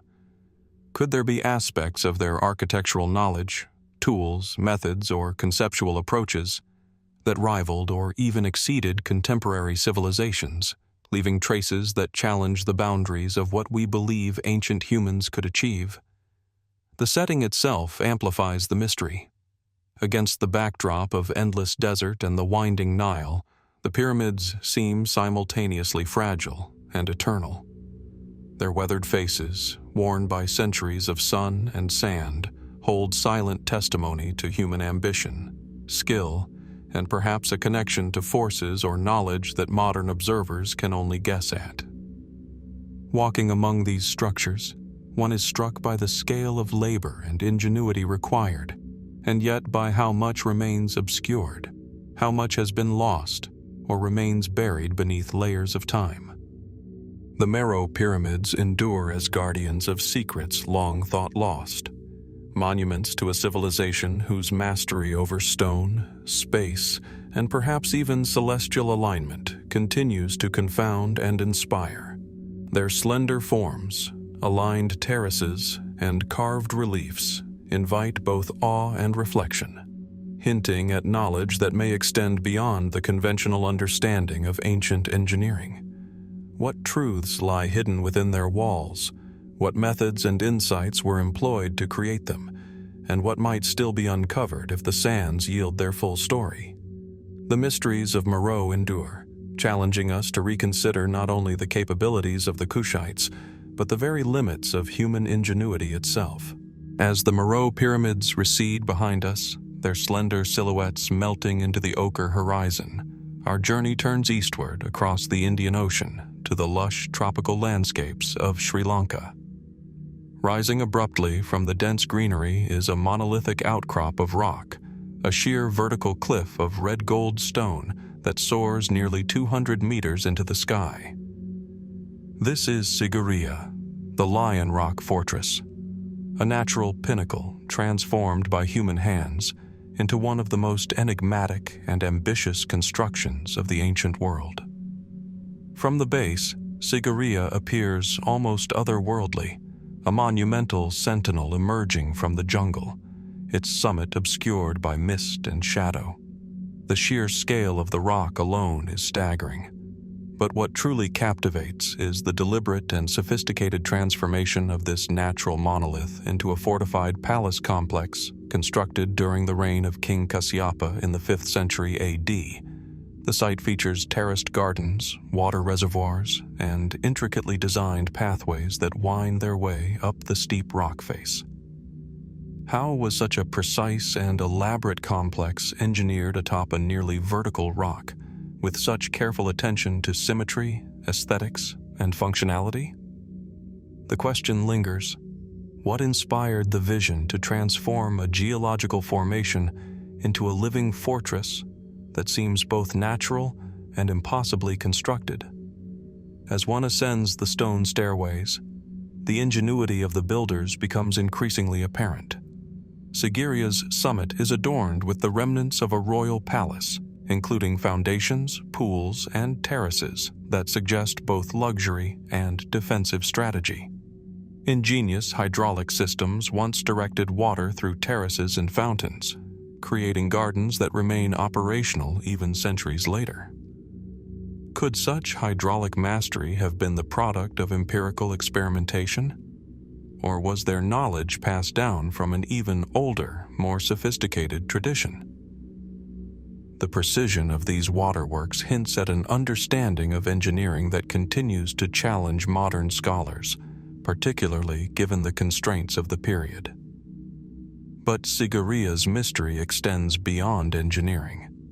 Along the rock face, vivid frescoes depict celestial maidens, seemingly suspended mid-air, their gazes serene and enigmatic. These paintings, preserved under layers of rock and plaster, invite reflection on their symbolic and spiritual significance. Were they intended as devotional images, representations of a divine cosmology, or encoded messages about the natural and celestial order? And how did the artists achieve such remarkable composition, color, and perspective on a nearly vertical surface in an era without scaffolding or modern tools? The layout of Sigiriya adds yet another layer of intrigue. Terraces, moats, and ramparts form a complex interplay of defense, aesthetics, and symbolism. The Lion Gate, once crowned by an enormous pair of stone lion paws, signifies both protection and power, yet the full scale of the original sculpture remains uncertain. Could there have been hidden alignments, ritual pathways, or astronomical markers embedded within the fortress's design? And if so, what knowledge guided these alignments, and what was their intended purpose? Practical, spiritual, or perhaps both? Speculative interpretations further deepen the mystery. Some suggest that Sigiriya's design and placement reflect knowledge of geomancy or sacred geometry, with every terrace, pond, and pathway carefully planned to harmonize with the natural contours of the rock. Others propose that the fortress's remote and elevated location served not only as a royal residence, but as a center for spiritual or mystical practice, a place where human effort and natural majesty intersected to produce a monument that transcends ordinary architecture. Could the construction have incorporated methods, materials, or principles that were lost over time, hinting at a level of sophistication beyond what is typically attributed to 5th century civilizations?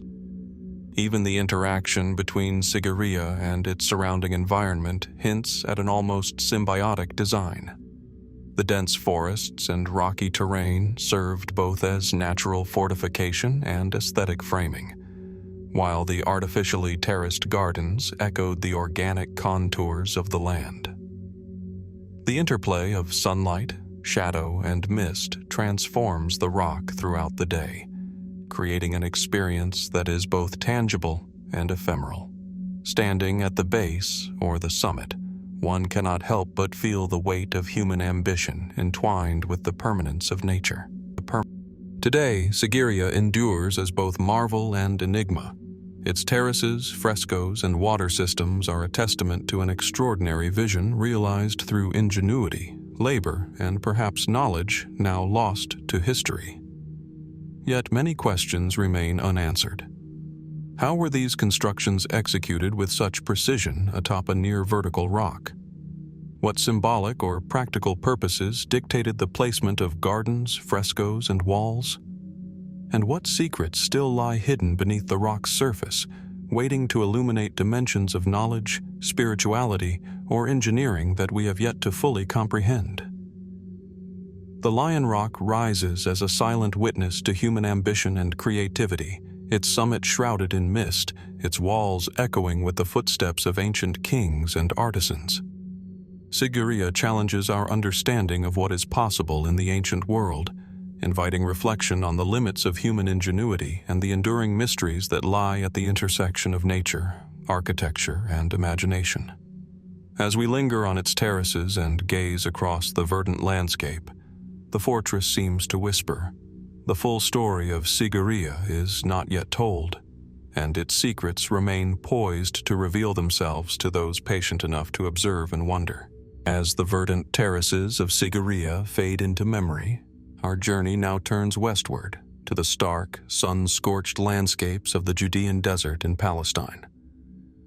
Rising abruptly from the arid plains is a flat-topped mountain of imposing isolation, a plateau of ochre stone and sheer cliffs that seems almost suspended above the surrounding desert.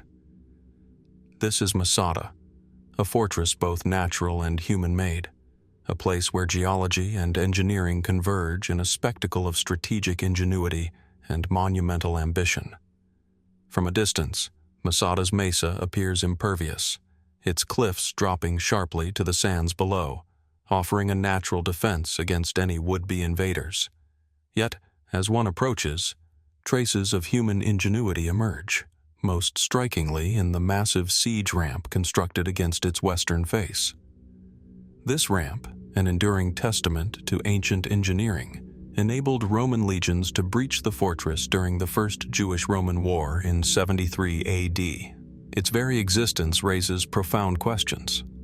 How did engineers of the time manage to move immense quantities of stone and earth up a precipitous slope without modern machinery?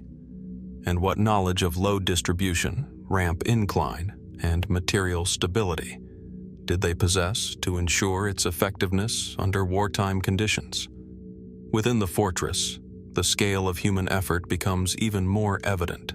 Masada was not merely a military stronghold. It was a city atop a mountain. Palaces, storehouses, cisterns, and granaries were carved directly from the rock, capturing rainwater to sustain life in this harsh environment. The precision and planning required to design such a self-sufficient settlement are remarkable, particularly when one considers the steep cliffs and uneven terrain. Could there have been techniques or methods lost to time that allowed the builders to manipulate stone and water with such sophistication? The fortress stands as a silent record of resourcefulness and foresight, a human endeavor intertwined with the harsh natural world. But Masada's mysteries extend beyond practical engineering.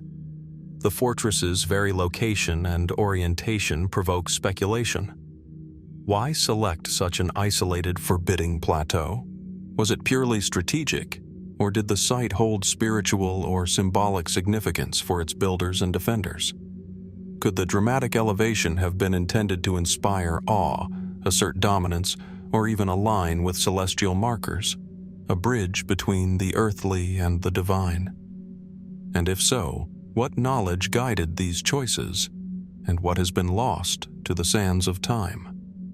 The siege ramp itself invites deeper reflection. Its construction required careful planning, precise execution, and an understanding of both geometry and material behavior. Yet, the ramp also poses enigmatic questions. Could it have been designed for purposes beyond military utility, perhaps as a demonstration of power or as an enduring monument to human determination? How did the Romans, without heavy machinery, achieve such monumental scale with such apparent efficiency? And what secrets about ancient engineering remain buried within the layers of stone and soil, awaiting discovery? Even within Masada's walls, enigmas persist. Inscriptions, plastered walls, and mosaics hint at a sophisticated society capable of artistry, administration, and long-term planning. Water cisterns carved into the rock indicate meticulous attention to survival in extreme conditions, while the remnants of storerooms suggest an understanding of logistics and resource management that seems almost prescient. Could there have been knowledge of hydrology, construction techniques, or material science that allowed this isolated fortress to function independently for years? And if so, how much of this knowledge has vanished with the centuries? Speculative theories add yet another dimension. Some suggest that Masada, in its isolation, could have been more than a fortress. It may have been a center for ritual, secrecy, or even hidden knowledge. The precision of its construction, the selection of its location, and the endurance of its structures challenge modern assumptions about what ancient societies could achieve under harsh environmental and political pressures. Were these feats purely human? Or might they hint at an understanding that surpassed what conventional archaeology has yet uncovered? As the desert wind sweeps across the plateau, Masada remains both monumental and enigmatic, a sentinel frozen between earth and sky. Its cliffs, ramp, and fortifications endure as silent witnesses to human ingenuity, resilience, and perhaps knowledge that has slipped from memory. Standing on its summit, one is struck by the convergence of natural majesty and calculated construction, where every stone and pathway reflects deliberate thought and extraordinary effort. Masada's story is one of survival, ambition, and enigma, yet much remains unexplored. How were the stones moved, the ramps engineered, and the fortress maintained in such inhospitable conditions? What inspired its builders to merge natural cliffs with human construction so seamlessly? And what other secrets, hidden in plain sight among its walls, terraces, and cisterns, might yet illuminate dimensions of knowledge and innovation that challenge our understanding of the ancient world? The mysteries of Masada endure, inviting reflection, wonder, and a careful reconsideration of what human, or perhaps greater, capabilities were possible in a time long past. As the sun dips behind the rugged Ethiopian highlands, shadows stretch across the volcanic rock of Lalibela, revealing a labyrinth of structures carved not above ground, but into the very living stone. These are the rock-cut churches, a network of sacred spaces hewn from solid volcanic tuff, each one a monolith of devotion and architectural daring. From a distance, the churches seem to emerge organically from the earth, their facades rising like ancient sentinels, defying gravity and expectation. Here, in this remote highland terrain, faith, artistry, and mystery intertwine, creating a sight that is as enigmatic as it is awe-inspiring.